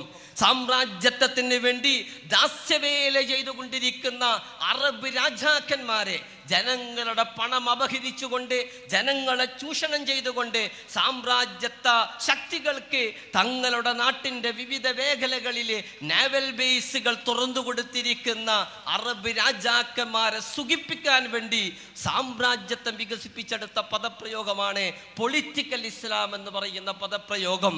ഈ പദപ്രയോഗം കടമെടുത്തിട്ടാണ് ഇന്ത്യയിലെ ഇസ്ലാമിക പ്രസ്ഥാനത്തെ നിർഭാഗ്യകരമെന്ന് പറയട്ടെ മാർക്സിസ്റ്റുകൾ ഇന്ന് വിമർശിക്കുന്നത്. അവരോട് എനിക്ക് ചോദിക്കാനുള്ളത്, നിങ്ങളുടെ അടിസ്ഥാനപരമായ പ്രശ്നം എന്താണ്? സാമ്രാജ്യത്വ വിരുദ്ധ പോരാട്ട മുഖത്ത് ഇസ്ലാമിക പ്രസ്ഥാനങ്ങൾ അണിചേർന്നു എന്നതാണോ നിങ്ങളുടെ പ്രശ്നം? അതല്ല സാമ്രാജ്യത്വ വിരുദ്ധ പോരാട്ടത്തിൽ മുഖത്ത് അണിചേരുന്നതിന് പകരം ഇവിടെയുള്ള ഏകാധിപതികളും ധിക്കാരികളും ഏകഛത്രാധിപതികളുമായ രാജാക്കന്മാരുടെയും നേതാക്കന്മാരുടെയും പിന്നിൽ ഇസ്ലാമിക പ്രസ്ഥാനങ്ങൾ അണിചേരണമെന്നാണോ നിങ്ങൾ ആഗ്രഹിക്കുന്നത്? മാർക്സിസ്റ്റുകളെ, ജമാഅത്ത് വിമർശനം തുടരുന്ന ഇടത് ബുദ്ധിജീവികളോട് എനിക്ക് അഭ്യർത്ഥിക്കാനുള്ളത്, നിങ്ങൾ ഒന്നുകൂടി ലൈബ്രറികളിലേക്ക് തിരിച്ചു നടക്കുക, എന്നിട്ടൊന്നുകൂടി പുസ്തകങ്ങൾ വായിക്കുക. പൊളിറ്റിക്കൽ ഇസ്ലാം എന്ന് പറയുന്ന പ്രയോഗം എവിടെ നിന്നുണ്ടായി എന്ന് പറയുക. ഞാൻ ഈ സന്ദർഭത്തിൽ ഓർത്തു പോവുകയാണ്, സാമുവൽ പി ഹണ്ടിങ്ടൺ എന്ന് പറയുന്ന ചരിത്രത്തിന്റെ നാഗരികതകളുടെ സംഘട്ടനത്തെക്കുറിച്ച് സംസാരിച്ച ദീർഘമായ തിസീസ് രചിച്ച ഒരു ചിന്തകനുണ്ട്. സോവിയറ്റ് റഷ്യയുടെ തകർച്ചയ്ക്ക് ശേഷം ലോകം ചരിത്രം അവസാനിച്ചിരിക്കുകയാണ് എന്നും അതുകൊണ്ട് ദി എൻഡ് ഓഫ് ഹിസ്റ്ററി, ചരിത്രം അവസാനിച്ചു എന്ന് പറഞ്ഞുകൊണ്ട് ഒരു പുസ്തകം രചിക്കപ്പെട്ടപ്പോൾ ആ പുസ്തകത്തിന്റെ മറുപടിയായിട്ടാണ് അമേരിക്കയുടെ വിജയത്തോടുകൂടി ചരിത്രം അവസാനിച്ചിട്ടില്ല, ചരിത്രത്തിൽ വീണ്ടും ചില സംഘട്ടനങ്ങൾ തുടരാനിരിക്കുന്നു എന്ന് പറഞ്ഞുകൊണ്ട് എന്ന് ദീർഘദർശനം ചെയ്തുകൊണ്ട് സാമുവൽ പി ഹണ്ടിങ്ടൺ സംസ്കാരങ്ങളുടെ സംഘട്ടനം എന്ന് പറയുന്ന പുസ്തകം രചിക്കുന്നത്. ആ പുസ്തകത്തിലെ സാമുവൽ പി ഹണ്ടിങ്ടൺ ഉദ്ധരിക്കുന്ന അദ്ദേഹത്തിന്റെ ഒരു വാചകമുണ്ട്. അദ്ദേഹം പറയുന്നുണ്ട്, ഇസ്ലാമിക ഭീകരവാദം പടിഞ്ഞാറിന് ഒരു പ്രശ്നമേയല്ല. ഇസ്ലാമിക ഭീകരവാദം പടിഞ്ഞാറിന് ഒരു പ്രശ്നമേയല്ല. കാരണം പടിഞ്ഞാറിന്റെ കൈവശം ടെക്നോളജി ഉണ്ട്, പടിഞ്ഞാറിന്റെ കൈവശം സമ്പത്തുണ്ട്, പടിഞ്ഞാറിന്റെ കൈവശം ഈ ലോകത്തെ 1000 പ്രാവശ്യം നശിപ്പിക്കാൻ മാത്രം കരുത്തുള്ള ആയുധമുണ്ട്. അതുകൊണ്ട് ഇസ്ലാമിക തീവ്രവാദം പടിഞ്ഞാറിന് പ്രശ്നമല്ല. പടിഞ്ഞാറിന് ഇസ്ലാമിക തീവ്രവാദത്തെ ഏത് സന്ദർഭത്തിലും നേരിടാൻ സാധിക്കുമെന്നർത്ഥം. മറിച്ച് പടിഞ്ഞാറിന്റെ പ്രശ്നം വ്യത്യസ്ത നാഗരികതയായ ഇസ്ലാമാണ്. ആ ഇസ്ലാമിന്, ആ സംസ്കാരത്തിന്റെ ശ്രേഷ്ഠത ജനങ്ങളെ ബോധ്യപ്പെടുത്താൻ സാധിക്കുന്ന കാലത്തോളം ഇസ്ലാമും പടിഞ്ഞാറൻ നാഗരികതയും തമ്മിലുള്ള സംഘട്ടനം തുടരുക തന്നെ ചെയ്യും. അഥവാ രാഷ്ട്രീയ ഉള്ളടക്കമുള്ള ഇസ്ലാം, ആ രാഷ്ട്രീയ ഉള്ളടക്കമുള്ള ഇസ്ലാമിന് ഇസ്ലാമിക സംസ്കാരത്തിന്റെ ശ്രേഷ്ഠതയും പ്രാധാന്യവും ലോകത്തെ ബോധ്യപ്പെടുത്താൻ സാധിക്കുന്നുണ്ട്. അങ്ങനെ ബോധ്യപ്പെടുത്താൻ സാധിക്കുന്ന കാലത്തോളം പടിഞ്ഞാറും ഇസ്ലാമും തമ്മിലുള്ള സംഘട്ടനം തുടരുമെന്ന് സാമുവൽ പി ഹണ്ടിങ്ടൺ പറയുന്നുണ്ട്. അത് വായിച്ചപ്പോൾ ഞങ്ങളൊക്കെ ആദ്യം കരുതിയത് പടിഞ്ഞാറിന് രാഷ്ട്രീയ ഉള്ളടക്കമുള്ള ഇസ്ലാം വലിയ പ്രശ്നമാകുമെന്നാണ്. കേരളത്തിലെത്തിയപ്പോഴാണ് നമുക്ക് മനസ്സിലാകുന്നത് ഈ പടിഞ്ഞാറ് എന്ന് പറഞ്ഞാല് അത് കമ്മ്യൂണിസമാണ് എന്ന്. കാരണം ഇവിടെ രാഷ്ട്രീയമുള്ളടക്കമുള്ള ഇസ്ലാം ഏറ്റവും വലിയ പ്രശ്നം അവർക്കാണ് ഇത് ഏറ്റവും വലിയ പ്രശ്നമായിരിക്കുന്നത്. ഞാൻ ചോദിക്കുന്നത്, സാമ്രാജ്യത്വ ശക്തികളുടെ താല്പര്യങ്ങൾ സംരക്ഷിക്കുന്ന ഭരണകൂടങ്ങൾക്കെതിരെ പൊരുതുന്ന പ്രസ്ഥാനങ്ങളെ വിമർശിക്കാനും അപഹസിക്കാനും പൈശാചികവൽക്കരിക്കാനും പടിഞ്ഞാറ് വികസിപ്പിച്ചിരിക്കുന്ന പദപ്രയോഗങ്ങളെ മാർക്സിസ്റ്റുകൾ കടമെടുത്തിട്ട് ഇസ്ലാമിക പ്രസ്ഥാനങ്ങളെ വിമർശിക്കുന്നു. ഇസ്ലാമിക പ്രസ്ഥാനത്തിന്റെ ചരിത്രം, ജമാഅത്തെ ഇസ്ലാമിയുടെ 75 വർഷത്തിന്റെ ചരിത്രത്തിൽ ഈ രാഷ്ട്രീയ ഉള്ളടക്കമുള്ള ഇസ്ലാമുമായിട്ട് ജമാഅത്തെ ഇസ്ലാമി കേരളത്തിൽ എന്താണ് ചെയ്തത്? ജമാഅത്തെ ഇസ്ലാമി ഇന്ത്യയിൽ എന്താണ് ചെയ്തത്? ഇന്ത്യയെയോ അപ്പോൾ ഇവർ പറയുന്ന ഒരു ന്യായമുണ്ട്, ഈ രാഷ്ട്രീയമുള്ളടക്കമുള്ള ഇസ്ലാം എന്ന് പറഞ്ഞാല് അത് ഭൂരിപക്ഷ വർഗീയതക്ക് തുല്യമാണ്. ന്യൂനപക്ഷ വർഗീയത, ഭൂരിപക്ഷ വർഗീയത എന്ന ഒരു സമീകരണം, ഈ സമീകരണ യുക്തി ഉപയോഗിച്ചുകൊണ്ടാണ് ഇന്ന് മാർക്സിസ്റ്റുകളെ ഇസ്ലാമിക പ്രസ്ഥാനത്തെ വിമർശിക്കുന്നത്. ഇവിടെ ഏറ്റവും ശ്രദ്ധേയമായ ഒരു പ്രശ്നമുണ്ട്. ഇന്ത്യ ഫാസിസത്തിന്റെ പാതയിലാണ്. അതിഭീകരമായി ഇന്ത്യ ഫാസിസ്റ്റ് വൽക്കരിക്കപ്പെട്ടുകൊണ്ടിരിക്കുന്നു എന്ന കാഴ്ചപ്പാടിനെ, അതിനെക്കുറിച്ച് തർക്കമുള്ളവരാണ് മാർക്സിസ്റ്റുകൾ. തർക്കിക്കുക മാത്രമല്ല, ശ്രീ പ്രകാശ് കാരാട്ട്, ഇന്ത്യ അങ്ങനെ വർഗീയ ഫാസിസം എന്ന് വിശേഷിപ്പിക്കാൻ സാധ്യമല്ല. ഇന്ത്യയിലെ ഹിന്ദുത്വ ഫാസിസത്തെ ഇന്ത്യയിലെ ഭൂരിപക്ഷ വർഗീയത എന്ന് വിശദീകരിച്ചാൽ മതി എന്ന അഭിപ്രായക്കാരനായിരുന്നു. എന്നാലേ സീതാറാം യെച്ചൂരി മറിച്ചൊരഭിപ്രായക്കാരനുമാണ്. ഇന്നും ആ തർക്കം കഴിഞ്ഞിട്ടില്ല എന്ന് മാത്രമല്ല, ഏകദേശം ഇന്ത്യൻ ഫാസിസത്തെ ഭൂരിപക്ഷ വർഗീയത എന്ന് പറഞ്ഞുകൊണ്ട് ഇതിനൊരു വർഗീയതയാക്കിയിട്ട് ചിത്രീകരിക്കാനാണ് മാർക്സിസ്റ്റുകൾ ഇവിടെ ശ്രമിക്കുന്നത്. എന്നിട്ട് ഈ ഭൂരിപക്ഷ വർഗീയത ഇവിടെ ഉണ്ടാകാനുള്ള കാരണം ന്യൂനപക്ഷ വർഗീയതയാണ് എന്ന ഒരു പുതിയ തിസീസും അവരുണ്ടാക്കി. ന്യൂനപക്ഷ വർഗീയതയാണ്. എന്ന് പറഞ്ഞാൽ ഇന്ത്യയിലെ ന്യൂനപക്ഷങ്ങളെ അവരുടെ അവകാശങ്ങളെക്കുറിച്ച് സംസാരിക്കാൻ പാടില്ല, അത് വർഗീയതയാണ്. ഇന്ത്യയിലെ മുസ്ലിങ്ങളെ വഖഫിനെ കുറിച്ച് സംസാരിച്ചാൽ അത് വർഗീയതയാണ്. ഇന്ത്യയിലെ മുസ്ലിങ്ങളെ തകർക്കപ്പെട്ട ബാബരി മസ്ജിദിനെ കുറിച്ച് സംസാരിച്ചാൽ അത് വർഗീയതയാണ്. ഇന്ത്യയിലെ മുസ്ലിങ്ങളെ അവരുടെ ശരീഅത്തിനെ കുറിച്ച് സംസാരിച്ചാൽ അത് വർഗീയതയാണ്. ഇതാണ് ഇവിടെ ഭൂരിപക്ഷ വർഗീയതയുണ്ടാക്കുന്നത് എന്ന ഒരു തിസീസ്. ഇങ്ങനെയുള്ള ഒരു സമീകരണ യുക്തി ഇന്ത്യയിലെ പ്രത്യേകിച്ച് കേരളത്തിലെ മാർക്സിസ്റ്റുകൾ കൊണ്ടു നടക്കുന്നുണ്ട്. ഇത് പെട്ടെന്നുണ്ടായതല്ല. 85 ശരീഅത്ത് വിവാദ കാലത്ത് അന്നത്തെ കമ്മ്യൂണിസ്റ്റുകളുടെ ആചാര്യനായ, ഒരുപക്ഷെ എക്കാലത്തെയും കമ്മ്യൂണിസ്റ്റുകളുടെ, ഇന്ത്യൻ കമ്മ്യൂണിസ്റ്റുകളുടെ ഏറ്റവും പ്രധാനപ്പെട്ട താത്വിക വിദഗ്ധനായ സഖാ VMS നമ്പൂതിരിപ്പാട് ആ കാലത്തുണ്ടാക്കിയ ഒരു സിദ്ധാന്തമാണ് ഈ സിദ്ധാന്തം. 1985 വരെ ഇന്ത്യയിലെ ന്യൂനപക്ഷങ്ങളുമായി സഹകരിക്കുന്നതിന് കമ്മ്യൂണിസ്റ്റുകൾക്ക് വലിയ പ്രശ്നമൊന്നും ഉണ്ടായിരുന്നില്ല എന്ന് മാത്രമല്ല, കമ്മ്യൂണിസ്റ്റുകൾക്ക് ഏറ്റവും കൂടുതൽ വളക്കൂറുള്ള മണ്ണ് ഒന്ന് ബംഗാളാണെങ്കിൽ 2 കേരളമാണ്. ഈ ബംഗാളിൻ്റെയും കേരളത്തിൻ്റെയും പ്രത്യേകത ഞാൻ നേരത്തെ സൂചിപ്പിച്ചതുപോലെ സാമ്രാജ്യത്വ വിരുദ്ധ പോരാട്ട മുഖത്ത് ഏറ്റവും ശക്തമായ നിലയുറപ്പിച്ച മുസ്ലിം ജനസാമാന്യത്തിൻ്റെ ആധിക്യം കാരണം ശ്രദ്ധേയമായ 2 സംസ്ഥാനങ്ങളാണ് ഈ സംസ്ഥാനങ്ങൾ. ആ സംസ്ഥാനങ്ങളിലെ കമ്മ്യൂണിസ്റ്റ് പാർട്ടിക്ക് വേര് പിടിക്കാൻ സാധിച്ചിട്ടുള്ളൂ. ഇന്ത്യയിലെ മറ്റ് സംസ്ഥാനങ്ങളിൽ എവിടെയും വേര് പിടിക്കാൻ സാധിച്ചിട്ടില്ല. കാരണം സാമ്രാജ്യത്വ വിരുദ്ധ ചിന്ത കേരളത്തിലുണ്ടാക്കിയത് കമ്മ്യൂണിസ്റ്റുകളല്ല. 1498 മുതൽ ആ ചിന്ത മുസ്ലിങ്ങൾ ഇവിടെ സന്നിവേശിപ്പിച്ചിട്ടുണ്ട്. ബംഗാളിലെയും അവസ്ഥ ഇത് തന്നെയാണ്. ബംഗാളിൽ സ്വാതന്ത്ര്യത്തെക്കുറിച്ചും സാമ്രാജ്യത്വ വിരുദ്ധത്തെക്കുറിച്ചുമൊക്കെയുള്ള പ്രസ്ഥാനങ്ങൾ, മുസ്ലിം പ്രസ്ഥാനങ്ങൾ ഉണ്ടായിട്ടുണ്ട്. ആ പ്രസ്ഥാനങ്ങളുണ്ടായ വളക്കൂറുള്ള മണ്ണിലാണ് മാർക്സിസ്റ്റ് പാർട്ടികൾ തഴച്ചു വളർന്നത്. അങ്ങനെ തഴച്ചു വളർന്ന ഒരു പാർട്ടി പല ഘട്ടങ്ങളിലും മുസ്ലിങ്ങളുടെ കൂടെ നിന്നിട്ടുണ്ടായിരുന്നു. മുസ്ലിം ലീഗിന്റെ കൂടെ രാഷ്ട്രീയ പങ്കാളികളായി മന്ത്രിസഭയിൽ ചേർന്നു. മുസ്ലിം ഇങ്ങനെയുള്ള ഒരുപാട് അനുഭവങ്ങളിലൂടെ കമ്മ്യൂണിസ്റ്റ് പാർട്ടി മുന്നോട്ട് പോയിട്ടുണ്ട്. പക്ഷെ 85 ആയപ്പോഴേക്കും ശരീഅത്ത് വിവാദ കാലഘട്ടത്തിൽ, കാരണം മതത്തെ പള്ളിമൂലകളിൽ ഒതുക്കി നിർത്തുക, പറ്റുമെങ്കിൽ മതത്തെ എന്നേക്കുമായി ഇല്ലാതാക്കുക എന്നതാണ് മാർക്സിസ്റ്റുകളുടെ എക്കാലത്തെയും ആശയം. കാരണം മാർക്സിസം അടിസ്ഥാനപരമായി ഒരു ഭൗതികവാദപരമായ ജീവിത വീക്ഷണമാണ്. ഭൗതികവാദപരമായ ജീവിത വീക്ഷണം എന്ന് പറഞ്ഞാൽ ഈ പ്രപഞ്ചത്തിന്റെ പിന്നിൽ ഒരു സൃഷ്ടാവില്ല എന്നും ഈ പ്രപഞ്ചത്തിന് നമ്മുടെ പഞ്ചേന്ദ്രിയങ്ങൾ കൊണ്ട് അനുഭവിക്കാൻ സാധിക്കുന്ന പദാർത്ഥ ലോകത്തിനപ്പുറമുള്ള ഒരു ലോകമില്ല എന്നും വിശ്വസിക്കുന്ന, ദൈവത്തെയും മതത്തെയും ആ അടിസ്ഥാനത്തിൽ നിരാകരിക്കുന്ന ഒരു ഭൗതിക പ്രസ്ഥാനമാണ് കമ്മ്യൂണിസ്റ്റുകൾ അടിസ്ഥാനപരമായി. പക്ഷേ അവർ ഇന്ത്യയിലും കേരളത്തിലും മതത്തിനെതിരെ വല്ലാതെയൊന്നും സംസാരിച്ചിട്ടില്ല. കാരണം സാഹചര്യം മാറുമ്പോൾ മതം ക്രമേണ ഇല്ലാതാകുമെന്നും അങ്ങനെ മതം ക്രമേണ ഇല്ലാതായി എല്ലാവരും മതരഹിതരാകുമെന്നുമാണ് മാർക്സിസ്റ്റുകൾ വിശ്വസിക്കുന്നത്.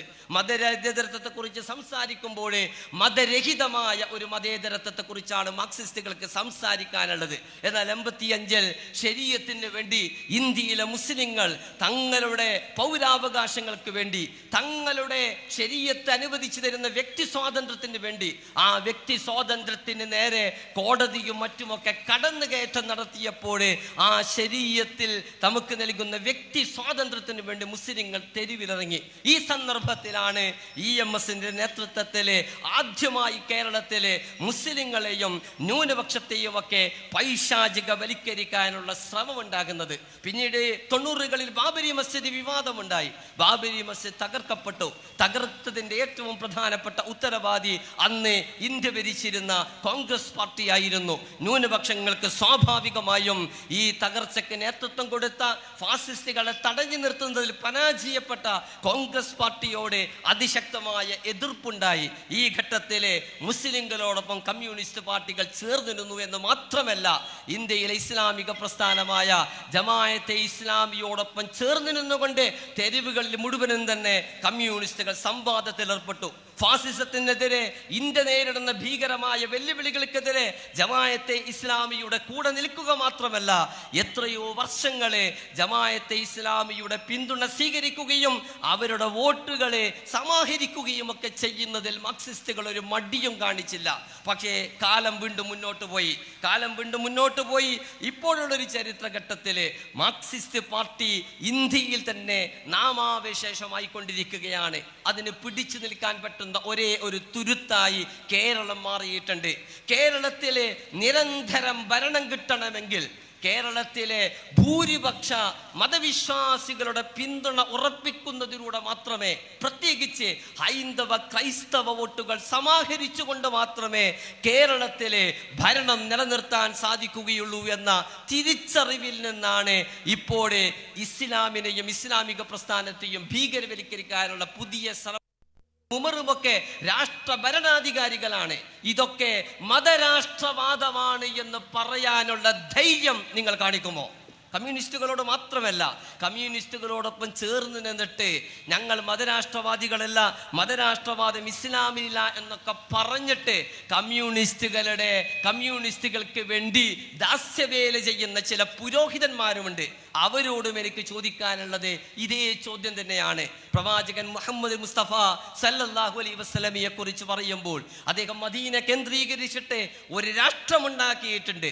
ആ രാഷ്ട്രം ചരിത്രത്തിൽ ഏറ്റവും ഭീകര ഭരണകൂടങ്ങളായ മനുഷ്യാവകാശ ലംഘനത്തിന്റെ പ്രതീകങ്ങളായ റോമിലെയും പേർഷ്യയിലെയും ഭീകര ഭരണകൂടങ്ങളെ ചരിത്രത്തിൽ നിന്ന് കടപുഴക്കി എറിഞ്ഞിട്ടുണ്ട്. അങ്ങനെ ലോകത്തിന്റെ നാനാഭാഗങ്ങളിൽ വിമോചനത്തിന്റെയും മനുഷ്യാവകാശത്തിന്റെയും സാമൂഹിക നീതിയുടെയും മഹാവെളിച്ചം പ്രസരിപ്പിച്ചുകൊണ്ട് ചരിത്രത്തിലൂടെ സഞ്ചരിച്ച ഒരു രാഷ്ട്രീയ പാരമ്പര്യം ഇസ്ലാമിനുണ്ട്. ഈ പാരമ്പര്യമൊന്നും ഇസ്ലാമിലില്ല എന്ന് പറയാനുള്ള ധൈര്യം നിങ്ങൾ കാണിക്കുമോ? അതൊന്നും അവർ ധൈര്യപ്പെടുകയില്ല. പക്ഷേ അവർക്ക് ആവശ്യം ഇവിടെയുള്ള ഇന്ത്യയിലുള്ള കേരളത്തിലുള്ള ഹിന്ദു മതവിശ്വാസികളെയും അതുപോലെ തന്നെ ക്രൈസ്തവ മതവിശ്വാസികളുടെയും വോട്ട് സമാഹരിക്കാൻ വേണ്ടി ജമാഅത്തെ ഇസ്ലാമിയെ മുന്നിൽ നിർത്തിക്കൊണ്ട് ഇസ്ലാമിനെതിരെയുള്ള ഒരു ആക്രമണമാണ് ഇവിടെ നടക്കുന്നത്. ജമാഅത്തെ ഇസ്ലാമി മതേതരത്വത്തെ എതിർക്കുന്നു, ജനാധിപത്യത്തെ എതിർക്കുന്നു, ഇസ്ലാമിക രാഷ്ട്രം സ്ഥാപിക്കാൻ ശ്രമിക്കുന്നു. ഹിന്ദുത്വ രാഷ്ട്രത്തിന് സമാനം തന്നെയാണ് ഇസ്ലാമിക രാഷ്ട്രം എന്നൊക്കെയാണ് അവർക്ക് പറയാനുള്ളത്. ഞങ്ങൾക്ക് പറയാനുള്ളത്, ഞങ്ങൾ മതേതരത്തെ എതിർക്കുന്നുണ്ടോ എന്ന ചോദ്യത്തിന് ഞങ്ങളുടെ മറുപടി, ഞങ്ങൾ മതനിഷേധത്തിൽ അധിഷ്ഠിതമായ മതേതരത്വത്തെയാണ് എതിർക്കുന്നത്. മതനിഷേധമാണ് മതേതരത്വത്തിന്റെ അടിസ്ഥാനം. യൂറോപ്പിലെ പ്രബുദ്ധതാ കാലഘട്ടത്തിൽ സെക്യൂരലിസം എന്ന് പറയുന്ന ഒരു ചിന്ത ഉദയം കൊണ്ടപ്പോൾ ആധുനിക യൂറോപ്പ് അന്ന് മുന്നോട്ട് വെച്ച ഏറ്റവും പ്രധാനപ്പെട്ട ആശയം ബാക്ക് ടു റീസൺ എന്നായിരുന്നു. നിങ്ങളുടെ ബുദ്ധിയിലേക്ക് മടങ്ങണം. മതം യുക്തി കൊണ്ട് തെളിയിക്കാൻ പറ്റില്ല, ദൈവത്തെ യുക്തി കൊണ്ട് വിശദീകരിക്കാൻ സാധ്യമല്ല, മതപാരമ്പര്യങ്ങളെയും ആചാരങ്ങളെയും യുക്തി കൊണ്ട് വിശദീകരിക്കാൻ സാധ്യമല്ല. യുക്തി കൊണ്ട് വിശദീകരിക്കാൻ സാധ്യമല്ലാത്ത ദൈവത്തെയും മതത്തെയും മതാനുഷ്ഠാനങ്ങളെയും വലിച്ചെറിയണമെന്നതായിരുന്നു യൂറോപ്പിലെ പ്രബുദ്ധതാ കാലഘട്ടം എന്ന പേരിൽ അറിയപ്പെടുന്ന എൻലൈറ്റ്മെന്റ് പീരീഡ് യൂറോപ്പിൽ മുന്നോട്ട് വെച്ച ഏറ്റവും പ്രധാനപ്പെട്ട ആശയം. സ്വാഭാവികമായും യൂറോപ്പിൽ ഉദയം കൊണ്ട സെക്യൂരലിസവും മതത്തെ നിരാകരിക്കണമെന്ന് പഠിപ്പിച്ച ആശയമാണ്. മതനിഷേധത്തിൽ അധിഷ്ഠിതമായ മതനിരാകരണത്തിൽ അധിഷ്ഠിതമായ മതേതരത്വം അത് തള്ളപ്പെടേണ്ടതാണ് എന്ന് യാതൊരു മടിയുമില്ലാതെ പ്രഖ്യാപിക്കാന് ജമാഅത്തെ ഇസ്ലാമിക്ക് ഇപ്പോഴും സാധിക്കും. അതിന് കമ്മ്യൂണിസ്റ്റുകളുടെ സർട്ടിഫിക്കറ്റ് ഒന്നും ആവശ്യമില്ല. പക്ഷെ ഞങ്ങൾ ഇവിടെ സംസാരിക്കുന്ന ഇന്ത്യയിലെ മതേതരത്വം അതല്ല. ഇന്ത്യ മുന്നോട്ട് വെക്കുന്ന മതേതരത്വം എല്ലാ മതസ്ഥർക്കും സമത്വവും അതുപോലെ തന്നെ ആരാധനാ സ്വാതന്ത്ര്യവും വ്യക്തി ജീവിതത്തിൽ അവരുടെ അനുഷ്ഠാനങ്ങളൊക്കെ ഉറപ്പുവരുത്തുന്ന ഒരു മതേതരത്വമാണ്. ആ മതേതരത്വത്തെയല്ല ജമാഅത്തെ ഇസ്ലാമി എതിർക്കുന്നത്. എന്നാൽ എനിക്ക് തിരിച്ച് കമ്മ്യൂണിസ്റ്റുകളോട് ചോദിക്കാനുണ്ട്, നിങ്ങൾ ഉയർത്തിപ്പിടിക്കുന്ന മതേതരത്വം എന്ത് മതേതരത്വമാണ്? എല്ലാ മതസ്ഥർക്കും അവരുടെ മതപരമായ സ്വത്വം നിലനിർത്താനുള്ള അർഹതയുണ്ട് എന്നും മതവിശ്വാസികളുടെ മതപരമായ സ്വത്വം അത് നിലനിർത്താനുള്ളതാണ് എന്നും ധൈര്യസമേതം പ്രഖ്യാപിക്കാന് ഏതെങ്കിലും കമ്മ്യൂണിസ്റ്റ് സഖാവ് മുന്നോട്ട് വരുമോ? കാരണം കമ്മ്യൂണിസ്റ്റുകൾ മുന്നോട്ട് വെക്കുന്ന മതേതരത്വം മതനിരാകരണത്തിലും മതനിഷേധത്തിലും അധിഷ്ഠിതമായ മതേതരത്വമാണ്.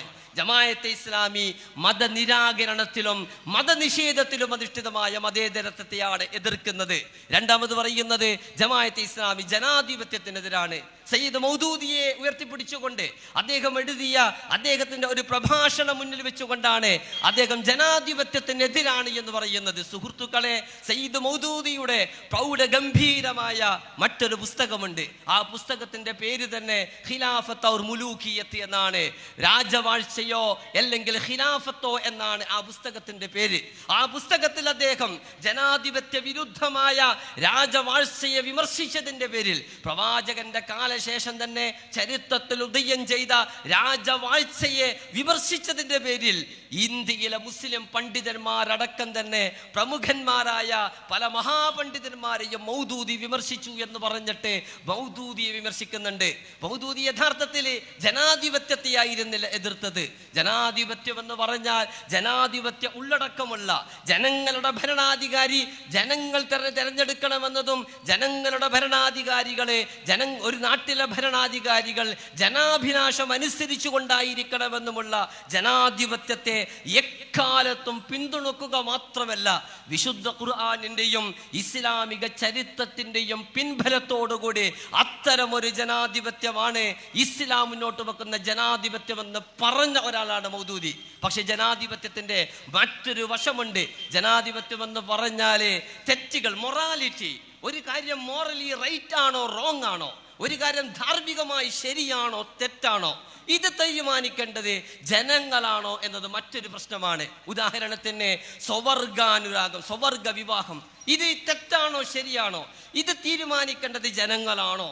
മദ്യപാനം ശരിയാണോ തെറ്റാണോ, അല്ലെങ്കിൽ മയക്കുമരുന്നിന്റെ ഉപയോഗം ശരിയാണോ തെറ്റാണോ?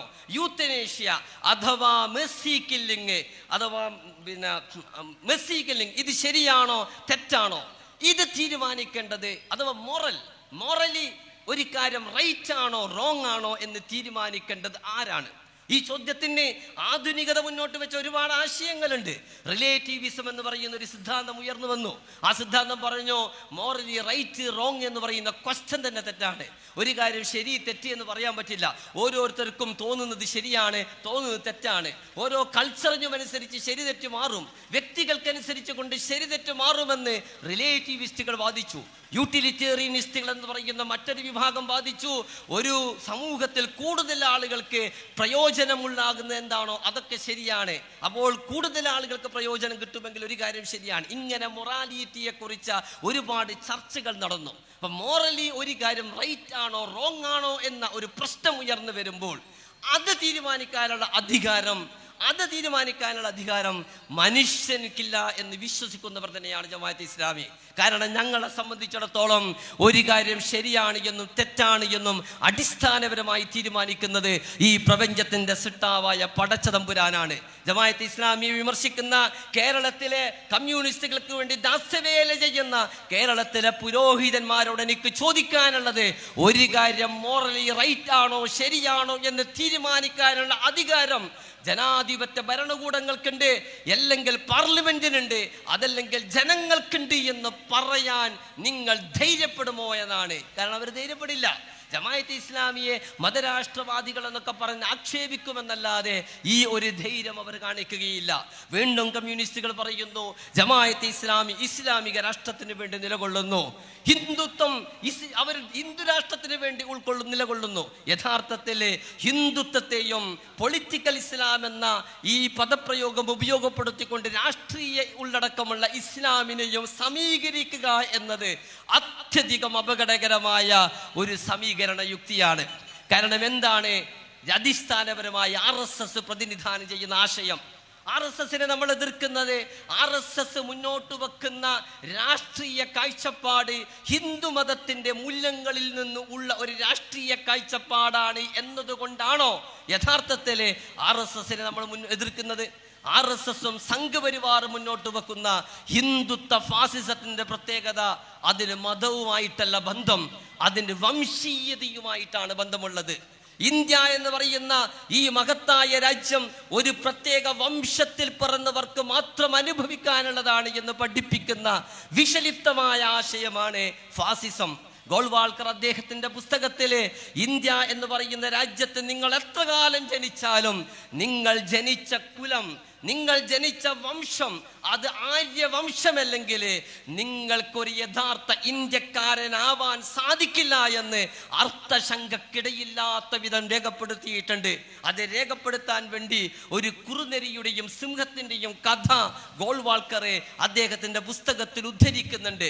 സിംഹത്തിന്റെ പാല് കുടിച്ച് വളർന്ന ഒരു ചെറിയ ഒരു മുയലിന്റെ ഒരു കഥ ഉദ്ധരിച്ചുകൊണ്ട്, കുറുനരിയുടെ കഥ ഉദ്ധരിച്ചുകൊണ്ട്, വഴിയിൽ കൂട്ടം തെറ്റി അങ്ങനെ ഒരു സിംഹത്തിന്റെ മുമ്പിൽ എത്തിപ്പെടുകയും അങ്ങനെ സിംഹത്തിന്റെ പാല് കുടിച്ച് വളർന്ന് അങ്ങനെ വലുതായ ആ കുറുനരിയുടെ ചങ്ങാതിമാരായ സിംഹത്തിന്റെ കുട്ടികളും കൂടി കാട്ടിലൂടെ നടക്കുമ്പോൾ ഒരു ദിവസം ഒരാനയെ ആനയെ കണ്ടിട്ട് കുറുനരി പേടിച്ചോടി അമ്മ സിംഹത്തിന്റെ അടുത്തേക്ക് ഓടിയപ്പോഴേ ഈ സിംഹക്കുഞ്ഞുകളെ കുറെ ദിവസമായി നമുക്ക് നല്ലൊരു ഭക്ഷണം കിട്ടിയിട്ട് എന്ന് പറഞ്ഞിട്ട് ആനയുടെ മേൽ ചാടി വീണു എന്നും അങ്ങനെ പേടിച്ച് കിതച്ച് അമ്മ സിംഹത്തിന്റെ അടുത്തു വന്ന ഈ കുറുനരി കാട്ടിൽ നടന്ന സംഭവങ്ങളൊക്കെ ഈ അമ്മ സിംഹത്തോട് വിവരിച്ചു കൊടുത്തു.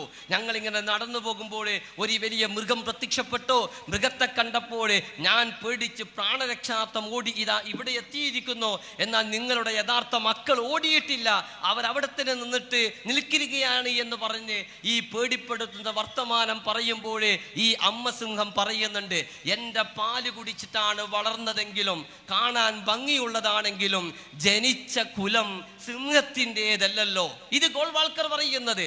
നിങ്ങൾ ഇന്ത്യയിലാണ് ജീവിക്കുന്നതെങ്കിലും ഇന്ത്യയുടെ പാല് കുടിച്ചിട്ടാണ് വളർന്നതെങ്കിലും നൂറ്റാണ്ടുകളോളം ഈ രാജ്യത്ത് ജീവിച്ചവരാണെങ്കിലും നിങ്ങൾ ജനിച്ച വംശം ആര്യവംശത്തിൽപ്പെട്ടതല്ല എങ്കിൽ നിങ്ങൾക്കൊരിക്കലും തന്നെ ഒരു യഥാർത്ഥ ഇന്ത്യക്കാരനല്ല എന്ന് സൂചിപ്പിക്കാനാണ്.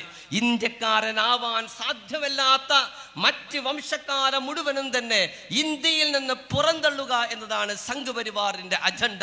മുസ്ലിങ്ങളെയും ക്രിസ്ത്യാനികളെയും കമ്മ്യൂണിസ്റ്റുകളെയും ഈ രാജ്യത്തിൽ നിന്ന് പുറത്താക്കണമെന്ന് പറയുന്ന വംശീയ പ്രസ്ഥാനമാണത്.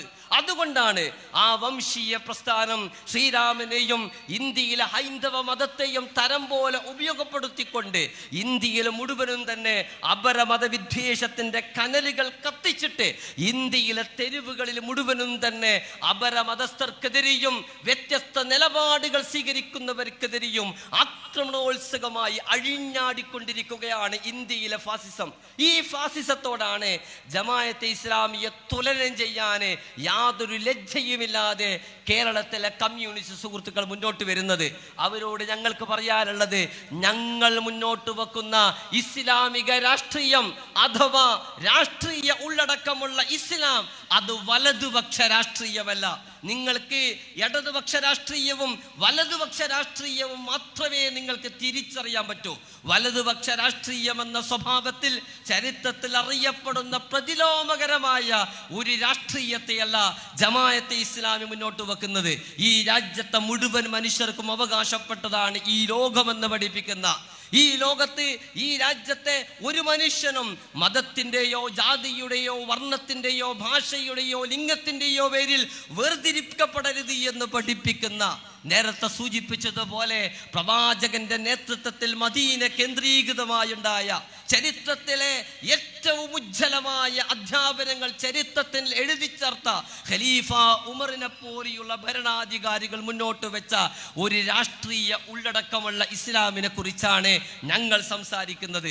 ഞാൻ നേരത്തെ വിശദീകരിച്ചതുപോലെ ഫറോവയുടെ മുന്നിൽ വിമോചനത്തിന്റെ ഉജ്ജ്വലമായ വാഗ്ധോരണിയുമായി എഴുന്നേറ്റ് നിന്ന ഫറോവയുടെ മുമ്പിൽ എഴുന്നേറ്റ് നിന്ന മൂസാ പ്രവാചകന്റെ രാഷ്ട്രീയ ഇസ്ലാം, രാഷ്ട്രീയ ഉള്ളടക്കമുള്ള ഇസ്ലാം, പുരോഹിതന്മാരുടെ ചൂഷണത്തിനെതിരെ അതിശക്തമായ നിലപാട് സ്വീകരിച്ച യേശുവിന്റെ രാഷ്ട്രീയ ഉള്ളടക്കമുള്ള ഇസ്ലാം, പ്രവാചകൻ മുഹമ്മദ് നബിയുടെയും ഖുലഫാ റാഷിദുകളുടെയും അടിച്ചമർത്തപ്പെട്ട ജനതയുടെ പക്ഷം ചേരുകയും നീതി ഉറപ്പുവരുത്താൻ വേണ്ടി രാത്രിയുടെ അന്ത്യയാമങ്ങളിൽ വരെ തെരുവിലൂടെ നടക്കുകയും ചെയ്ത അങ്ങനെ നീതിയുടെ ഏറ്റവും ഉജ്ജ്വലമായ ഉദാഹരണങ്ങൾ ചരിത്രത്തിൽ തുന്നിച്ചേർത്ത, ചരിത്രത്തിൽ അടയാളപ്പെടുത്തിയ രാഷ്ട്രീയ ഉള്ളടക്കമുള്ള ഒരു ഇസ്ലാമിനെ ഇന്ത്യയിലെ ഹിന്ദുത്വ ഫാസിസവുമായി സമീകരിച്ചുകൊണ്ട്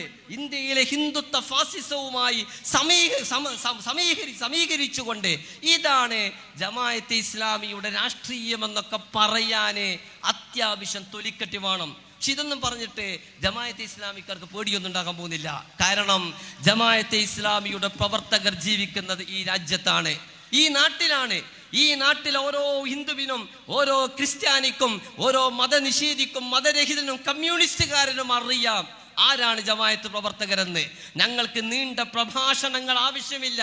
കാരണം നിങ്ങളെപ്പോലെ സ്വന്തം അനുചരന്മാരെ വെട്ടിക്കൊലപ്പെടുത്തിയതിന് ശേഷം അത് ഞങ്ങളല്ല എന്ന് രേഖപ്പെടുത്താൻ വേണ്ടി ഇന്നോവയുടെ കാറിൻ്റെ ഭാഷ ഒട്ടിക്കേണ്ട ഗതികേട് ഈ പ്രസ്ഥാനത്തിനില്ല. നിങ്ങളെപ്പോലെ സ്വന്തം പ്രസ്ഥാനത്തിൽ നിന്ന് പുറത്തു പോകുന്നവനെ ഉപയോഗിക്കാൻ വേണ്ടി ഈ സദസ്സിൽ എനിക്ക് പോലും ഉദ്ധരിക്കാൻ മടിയുള്ള അറുവശനം പദപ്രയോഗങ്ങൾ ഉപയോഗിക്കേണ്ട ഒരു ദാരുണമായ അവസ്ഥയും ജമാഅത്തെ ഇസ്ലാമിക്കില്ല. കാരണം ജമാഅത്തെ ഇസ്ലാമിയുടെ പ്രവർത്തകര് ഈ നാട്ടിലാണ് ജീവിക്കുന്നത്. അവർ ഈ നാട്ടിൽ മനുഷ്യരുടെ മുമ്പിലാണ് ജീവിക്കുന്നത്. ഈ നാട്ടിലെ സാധാരണക്കാർക്കറിയാം അവരെങ്ങനെയാണ് ജീവിക്കുന്നത് എന്ന്. അവര് ഇരുതലമൂർച്ചയുള്ള കഠാരിയുമായി രംഗത്തിറങ്ങിയവരല്ല. വീട്ടിൽ ഒളിഞ്ഞും തെളിഞ്ഞും ബോംബുണ്ടാക്കുന്നവരല്ല.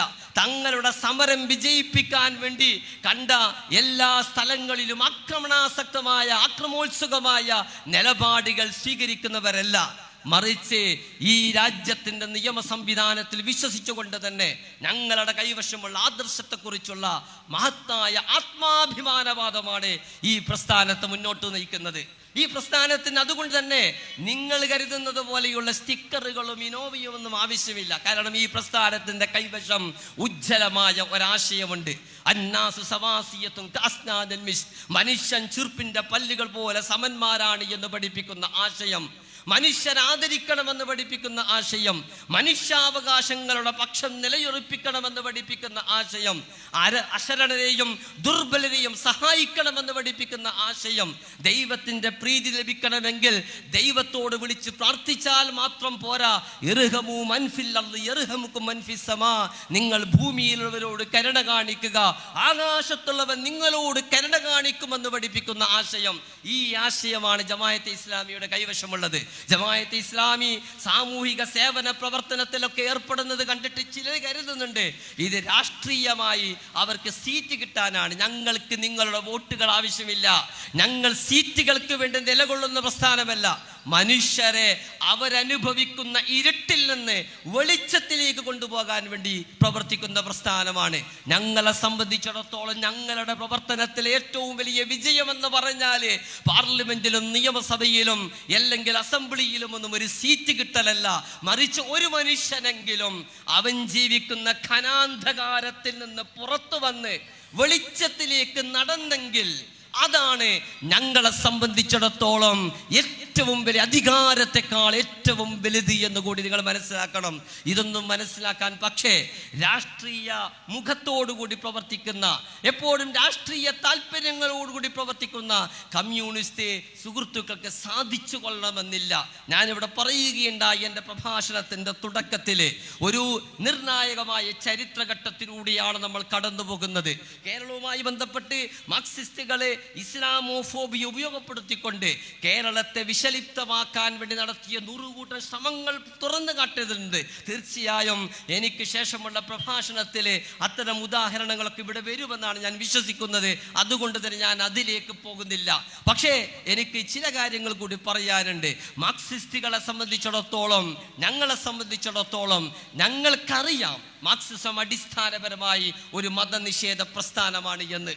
മതത്തിൻ്റെ ആധ്യാത്മികമായ സൗന്ദര്യത്തെയോ മതത്തിൻ്റെ ആശയത്തെയോ മതത്തിൻ്റെ ഉദാത്തമായ മൂല്യങ്ങളെയോ അംഗീകരിക്കാത്ത ഒരു ഭൗതികവാദ പ്രസ്ഥാനമാണ് കമ്മ്യൂണിസം എന്നറിഞ്ഞുകൊണ്ട് തന്നെ ഇന്ത്യ എന്ന് പറയുന്ന മഹത്തായ രാജ്യം നേരിടുന്ന ഫാസിസ്റ്റ് ഭീഷണിക്കെതിരെ ആരുമാരൊക്കെ സഹകരിക്കാൻ പറ്റുമോ അവരുമായി സഹകരിക്കുക എന്ന ഒരു അജണ്ടയുടെ ഭാഗമായി കമ്മ്യൂണിസ്റ്റുകളോടൊപ്പം സഹകരിച്ചവരാണ് ഇസ്ലാമിക പ്രസ്ഥാനം.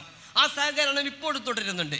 കേരളത്തിലെ ചില ആളുകൾ ഇവിടെ ഇങ്ങനെ പ്രചാരണം നടത്തിക്കൊണ്ട് ജമാഅത്തെ ഇസ്ലാമിയെ പൈശാചികവൽക്കരിക്കാൻ ശ്രമിക്കുന്നു എന്ന് മാറ്റി നിർത്തിക്കഴിഞ്ഞാൽ കേരളത്തിന് പുറത്ത് ഒറ്റപ്പെട്ട ചില തുരുത്തുകളിലെങ്കിലും കമ്മ്യൂണിസ്റ്റ് സുഹൃത്തുക്കളെ ജമാഅത്തെ ഇസ്ലാമിയോടൊപ്പം ഇന്ത്യയുടെ മതേതരത്തെ നിലനിർത്താൻ വേണ്ടി, ഇന്ത്യയുടെ ജനാധിപത്യ ഘടനയെ സംരക്ഷിക്കാൻ വേണ്ടി, ഇന്ത്യ എന്ന് പറയുന്ന ഈ മഹത്തായ ആശയം തകർന്നു പോകാതിരിക്കാനുള്ള പോരാട്ടത്തിലും സമരത്തിലും ജമാഅത്തെ ഇസ്ലാമിയോടൊപ്പം ഉണ്ട് എന്ന് ഞങ്ങൾക്കറിയാം.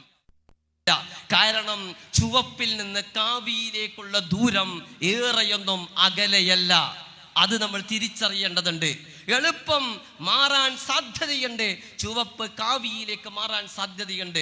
ലോകത്ത് കമ്മ്യൂണിസ്റ്റ് പ്രസ്ഥാനങ്ങളുടെ സാരഥികളായിരുന്ന ചില ആളുകളുണ്ടായിരുന്നു. ഉദാഹരണത്തിന് യുഗോസ്ലോവിയ ഒരു കാലത്ത് കമ്മ്യൂണിസ്റ്റ് ആധിപത്യമുള്ള സോഷ്യലിസ്റ്റ് രാഷ്ട്രീയ ഘടനയുള്ള ഒരു രാജ്യമായിരുന്നു. യുഗോസ്ലോവിയ സോവിയറ്റ് റഷ്യയുടെ തകർച്ചയോടുകൂടി യുഗോസ്ലോവിയ ഛിന്ന ഭിന്നമായി, വിവിധ രാജ്യങ്ങളായി അത് ഛിന്ന ഭിന്നമായി.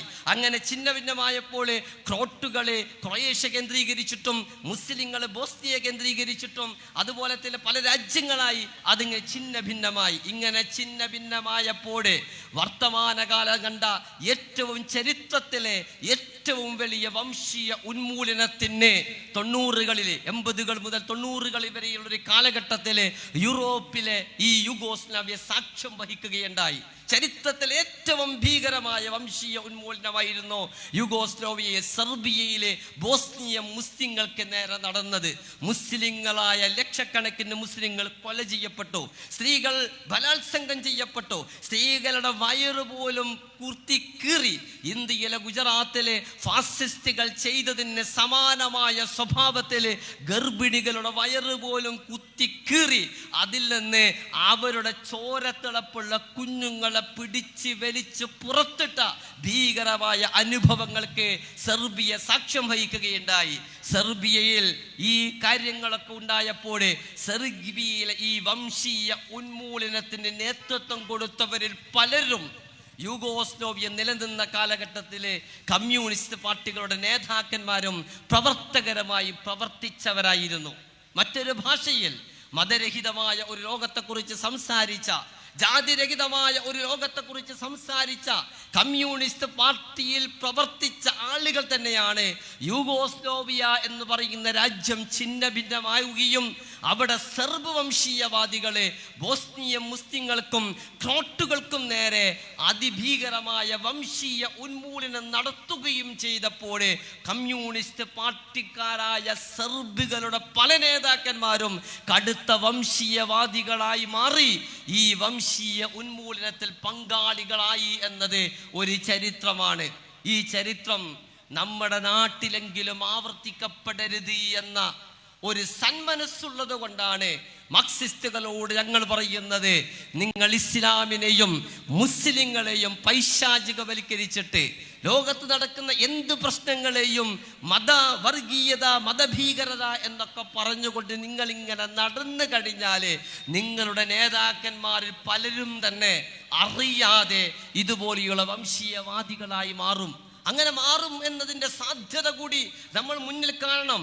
അതുകൊണ്ടാണ് ഇവിടെ കേരളത്തിൽ മലപ്പുറത്ത് ശബരിമല സീസണായാല് ഹിന്ദുക്കൾ ധരിക്കുന്ന, തീർത്ഥാടകർ ധരിക്കുന്ന കറുത്ത വസ്ത്രം മലപ്പുറത്ത് ലഭിക്കാറില്ല. ക്രിസ്മസ് ദിനങ്ങളിൽ മലപ്പുറത്ത് ക്രിസ്മസ് ദിനങ്ങളിൽ ക്രിസ്ത്യാനികൾ അവരുടെ വീട്ടിൽ കൊണ്ടു നടക്കാറുള്ള ഈ നക്ഷത്രങ്ങളെ മലപ്പുറത്തെ വ്യാപാരികൾ വിൽക്കാറില്ല എന്ന് കെ സുരേന്ദ്രൻ മലപ്പുറത്തെ കുറിച്ച് വിഷലിപ്തമായ പ്രസ്താവന നടത്തുന്നതിന് മുമ്പ് തന്നെ കണ്ണൻ എന്ന് പറയുന്ന സഖാവ് കണ്ണൻ നിയമസഭയിൽ ഈ ആരോപണം ഉന്നയിച്ചത്. ഇത് നിങ്ങൾ അറിയാതെ നിങ്ങളെ എങ്ങനെയാണ് ഇവിടെ ഒരു ജനതയോടുള്ള വിദ്വേഷം ബാധിച്ചു കൊണ്ടിരിക്കുന്നത് എന്നതിൻ്റെ ഉദാഹരണമാണ്. CAA പ്രക്ഷോഭ നാളുകളിൽ കേരളത്തിലെ മുസ്ലിങ്ങൾ പ്രക്ഷോഭ രംഗത്തെ നിലയുറപ്പിച്ചപ്പോൾ ഈ പ്രക്ഷോഭത്തെ മതഭീകരവാദികൾ ഹൈജാക്ക് ചെയ്തിരിക്കുന്നു എന്ന് പറഞ്ഞത് സഖാവ് പിണറായി വിജയനാണ്. ഡൽഹിയിൽ CAA പ്രക്ഷോഭം നടന്ന നാളുകൾ അതിനെ ഉപയോഗപ്പെടുത്തിക്കൊണ്ട് അതിഭീകരമായ ഒരു കലാപം മുസ്ലിങ്ങൾക്ക് പൊട്ടിത്തെറി നടന്നപ്പോൾ ഡൽഹിയിലുള്ള ഇന്ത്യയുടെ മോദി ഭരണകൂടം എന്ന് പറഞ്ഞത് CIO പ്രക്ഷോഭത്തിന്റെ ഉള്ളിൽ മതതീവ്രവാദികൾ നുഴഞ്ഞു കയറിയത് കൊണ്ടാണ് ഡൽഹിയിൽ കലാപമുണ്ടായത്. അതിനവര് പോയിന്റ് ഓഫ് റെഫറൻസ് ആയി അവർ ചൂണ്ടിക്കാണിച്ചു കൊടുത്തത് കേരള മുഖ്യമന്ത്രിയായ സഖാവ് പിണറായി വിജയന്റെ പ്രസ്താവനയാണ്. ഗെയിൽ പൈപ്പ് ലൈനെതിരെയും തെറ്റായ വികസന നയത്തിനെതിരെയും കേരളത്തിൽ സമരം നടക്കുമ്പോൾ എന്താ മലപ്പുറത്ത് മാത്രം സമരം, വേറെ എവിടെയും സമരം നടക്കാത്തത് എന്ന് ചോദിച്ചിട്ട് മലപ്പുറത്തെ ആളുകളൊക്കെ എന്തോ അർത്ഥത്തില് പൈശാചിക ബോധമുള്ള, ഏതോ അർത്ഥത്തില് ആക്രമണ മനോഭാവമുള്ള ഒരു ജനതയാണ് എന്ന് ചിത്രീകരിക്കാനുള്ള ശ്രമം നടത്തിയതും അന്നത്തെ കേരളത്തിലെ വ്യവസായ മന്ത്രിയാണ്. അന്ന് ഞാൻ ആ വ്യവസായ മന്ത്രിയോട് ഞങ്ങൾ പറഞ്ഞിട്ടുണ്ട്, നിങ്ങൾ ഈ ചോദ്യം ഇങ്ങനെ ചോദിച്ചാൽ പോരാ, ഈ ചോദ്യം നിങ്ങൾ വേറെ സ്വഭാവത്തിൽ ചോദിക്കണം. ബ്രിട്ടീഷുകാരൻ വന്നപ്പോൾ എന്താണ് ബ്രിട്ടീഷുകാരൻ വന്നപ്പോൾ ഇന്ത്യയിലെ വിവിധ ഭാഗങ്ങളിൽ ബ്രിട്ടീഷുകാർക്കെതിരെ കലാപം നടക്കാതെ വള്ളുവ നാട്ടിലും ഏറെ നാട്ടിലും മാത്രം കലാപം നടത്തിയത്? ഇന്ത്യയിൽ നൂറുകണക്കിന് നാട്ടുരാജാക്കന്മാര് ബ്രിട്ടീഷുകാർക്ക് മുമ്പിൽ ശിരസ് നമിച്ചുകൊണ്ട് കമഴ്ന്ന് വീണപ്പോൾ എന്തുകൊണ്ടാണ് ഹൈദരാലിയും ടിപ്പു സുൽത്താനും മാത്രം ബ്രിട്ടീഷുകാർക്കെതിരെ പോരാടി എന്നുകൂടി നിങ്ങൾ ചോദിക്കേണ്ടി വരും. സുഹൃത്തുക്കളെ, മലപ്പുറത്ത് സമരം നടക്കാനുള്ള കാരണം ഞാൻ നേരത്തെ സൂചിപ്പിച്ചതുപോലെ രാഷ്ട്രീയ ഉള്ളടക്കമുള്ള ഒരു ഇസ്ലാമിനെ കുറിച്ചുള്ള ഒരു ബോധം ഇവിടെയുള്ള മുസ്ലിങ്ങൾക്കുള്ളത് കൊണ്ടാണ്. മുസ്ലിങ്ങൾക്ക് ആ ബോധമുള്ള കാലത്തോളം മുസ്ലിങ്ങളെ ഇവിടെ നടക്കുന്ന തെറ്റായ നിലപാടുകൾക്കെതിരെ, തെറ്റായ സമീപനങ്ങൾക്കെതിരെ, രാഷ്ട്രീയ ഘടനകൾക്കെതിരെ പോരാട്ട മുഖത്ത് ഉറച്ചു നിൽക്കും. അതൊക്കെ ചൂണ്ടിക്കാണിച്ചിട്ട് എന്താണ് ആന്ധ്രയിൽ സമരമില്ലാത്തത്, എന്താണ് തെലങ്കാനയിൽ സമരമില്ലാത്തത്, എന്താണ് രാമേശ്വരത്ത് സമരമില്ലാത്തത്, എന്താണ് മൈസൂരിൽ സമരമില്ലാത്തത്, എന്താണ് മലപ്പുറത്ത് മാത്രമെന്ന് ചോദിക്കുന്ന ഈ വംശീയ മനോഭാവമുണ്ടല്ലോ, ഈ മനോഭാവം നിങ്ങളെ ഇന്നല്ലെങ്കിൽ നാളെ മതേതരത്വത്തിൽ നിന്ന് തനി ഫാസിസത്തിലേക്ക് കൊണ്ടുപോകാൻ സാധ്യതയുണ്ട്. ഈ സാധ്യതയെല്ലാം മുൻനിർത്തിക്കൊണ്ടാണ് ജമാഅത്തെ ഇസ്ലാമിയുടെ പ്രവർത്തകർക്ക് വിനയത്തോടുകൂടി ഇന്ത്യയിലെ, കേരളത്തിലെ കമ്മ്യൂണിസ്റ്റ് സുഹൃത്തുക്കളോട് പറയാനുള്ളത്, നിങ്ങളൊരു പക്ഷേ ഞങ്ങളുടെ ഈ പ്രഭാഷണങ്ങൾ, ഞങ്ങളുടെ ഈ സംസാരങ്ങൾ മാർക്സിസത്തിനെതിരെ ജമാഅത്തെ ഇസ്ലാമി ഇറങ്ങിത്തിരിച്ചതിൻ്റെ ഭാഗമാണ് എന്നൊക്കെ വിശ്വസിക്കുന്നവരുണ്ടാകാം. ജമാഅത്തെ ഇസ്ലാമി ഇങ്ങനെയുള്ള പരിപാടികൾ എപ്പോഴും നടത്താറില്ല. വളരെ അപൂർവമായി മാത്രമാണ് ഇതുപോലെയുള്ള വിശദീകരണങ്ങൾ ജമാഅത്തെ ഇസ്ലാമിക്ക് നടത്തേണ്ടി വരാറുള്ളത്. ജമാഅത്തെ ഇസ്ലാമിയുടെ മാധ്യമങ്ങൾക്ക് നേരെ, ആ മാധ്യമങ്ങളിൽ പ്രവർത്തിക്കുന്ന മാധ്യമ പ്രവർത്തകർക്ക് നേരെ കൊലവിളി വരെ ഉയർന്നുകൊണ്ടിരിക്കുന്ന ഒരു പശ്ചാത്തലത്തിൽ മൗനം പാലിക്കുന്നതിന് പകരം ചില കാര്യങ്ങളെങ്കിലും രേഖപ്പെടുത്തേണ്ടതുണ്ട് എന്നും ചില കാര്യങ്ങളെങ്കിലും തുറന്നു കാട്ടേണ്ടതുണ്ട് എന്നും മനസ്സിലാക്കിയതിൻ്റെയും അടിസ്ഥാനത്തിൽ മാത്രം നടക്കുന്ന ഒരു വിശദീകരണ സമ്മേളനമാണ് ഈ സമ്മേളനം. ഈ സമ്മേളനത്തെയും പൈശാചികവൽക്കരിക്കാനാണ് നിങ്ങളുടെ ശ്രമമെങ്കിൽ, ഇതുപോലെയുള്ള പരിപാടികളെയും ഭീകരവൽക്കരിക്കാനാണ് നിങ്ങളുടെ ശ്രമമെങ്കിൽ, ഒരു പക്ഷേ ഞങ്ങൾ വീണ്ടും ഇതുപോലെ തെരുവുകളിലെ സംവാദത്തിൻ്റെ ഭാഷയിൽ ഇനിയും എഴുന്നേറ്റ് നിൽക്കേണ്ടി വരും. കാരണം ഞങ്ങൾക്ക് സംവാദങ്ങളോടും സംഭാഷണങ്ങളോടും ഒരു മടിയുമില്ല. ആരുടെയും മുമ്പിൽ ആർജവത്തോടുകൂടി എഴുന്നേറ്റ് നിന്നുകൊണ്ട് ഈ പ്രസ്ഥാനം എന്താണ് എന്ന് വിശദീകരിക്കാൻ ഞങ്ങൾക്ക് സാധിക്കും. ഞാൻ നേരത്തെ സൂചിപ്പിച്ചതുപോലെ ഒളി അജണ്ടയുമായിട്ട് പ്രവർത്തിക്കുന്നവരല്ല ഞങ്ങൾ. ഞങ്ങളുടെ കൈവശം ബോംബുണ്ടാക്കാനുള്ള സൂത്രവിദ്യകളില്ല. ഞങ്ങളുടെ കൈവശം കള്ളപ്പണം ഉപയോഗിച്ചുകൊണ്ട് ഇന്ത്യയെ തകിടം മറിക്കാനുള്ള ആസൂത്രിതമായ ഒരു രേഖകളുമില്ല. മറിച്ച് ഞങ്ങളുടെ കൈവശമുള്ളത് ഒരു വിശുദ്ധമായ ആദർശമാണ്. ജമാഅത്തെ ഇസ്ലാമിയുടെ ഭരണഘടന നിങ്ങൾക്ക് ലഭ്യമാണ്. ജമാഅത്തെ ഇസ്ലാമിയുടെ പ്രവർത്തന രീതി സുതാര്യമാണ്. ജമാഅത്തെ ഇസ്ലാമിയുടെ സ്ഥാപനങ്ങളും സംരംഭങ്ങളും ഒക്കെ കേരളത്തിൽ എല്ലായിടത്തും എഴുന്നേറ്റ് നിൽക്കുന്നുണ്ട്. ആ സംരംഭങ്ങളിൽ പോലും നിങ്ങൾക്കൊരു തൊഴിലാളിയായി പ്രവേശിക്കണമെങ്കിൽ നിങ്ങളൊരു ജമാഅത്തുകാരനാകണമെന്നോ മുസ്ലിം ആകണമെന്നോ ഉള്ള നിർബന്ധം പോലുമില്ല.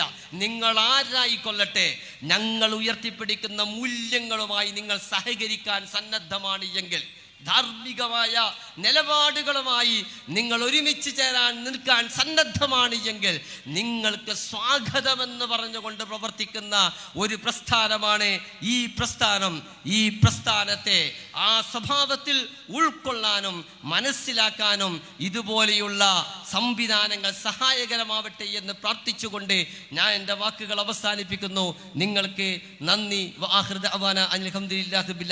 അസ്സലാമു അലൈക്കും വറഹ്മത്തുള്ളാഹി വബറകാതുഹു.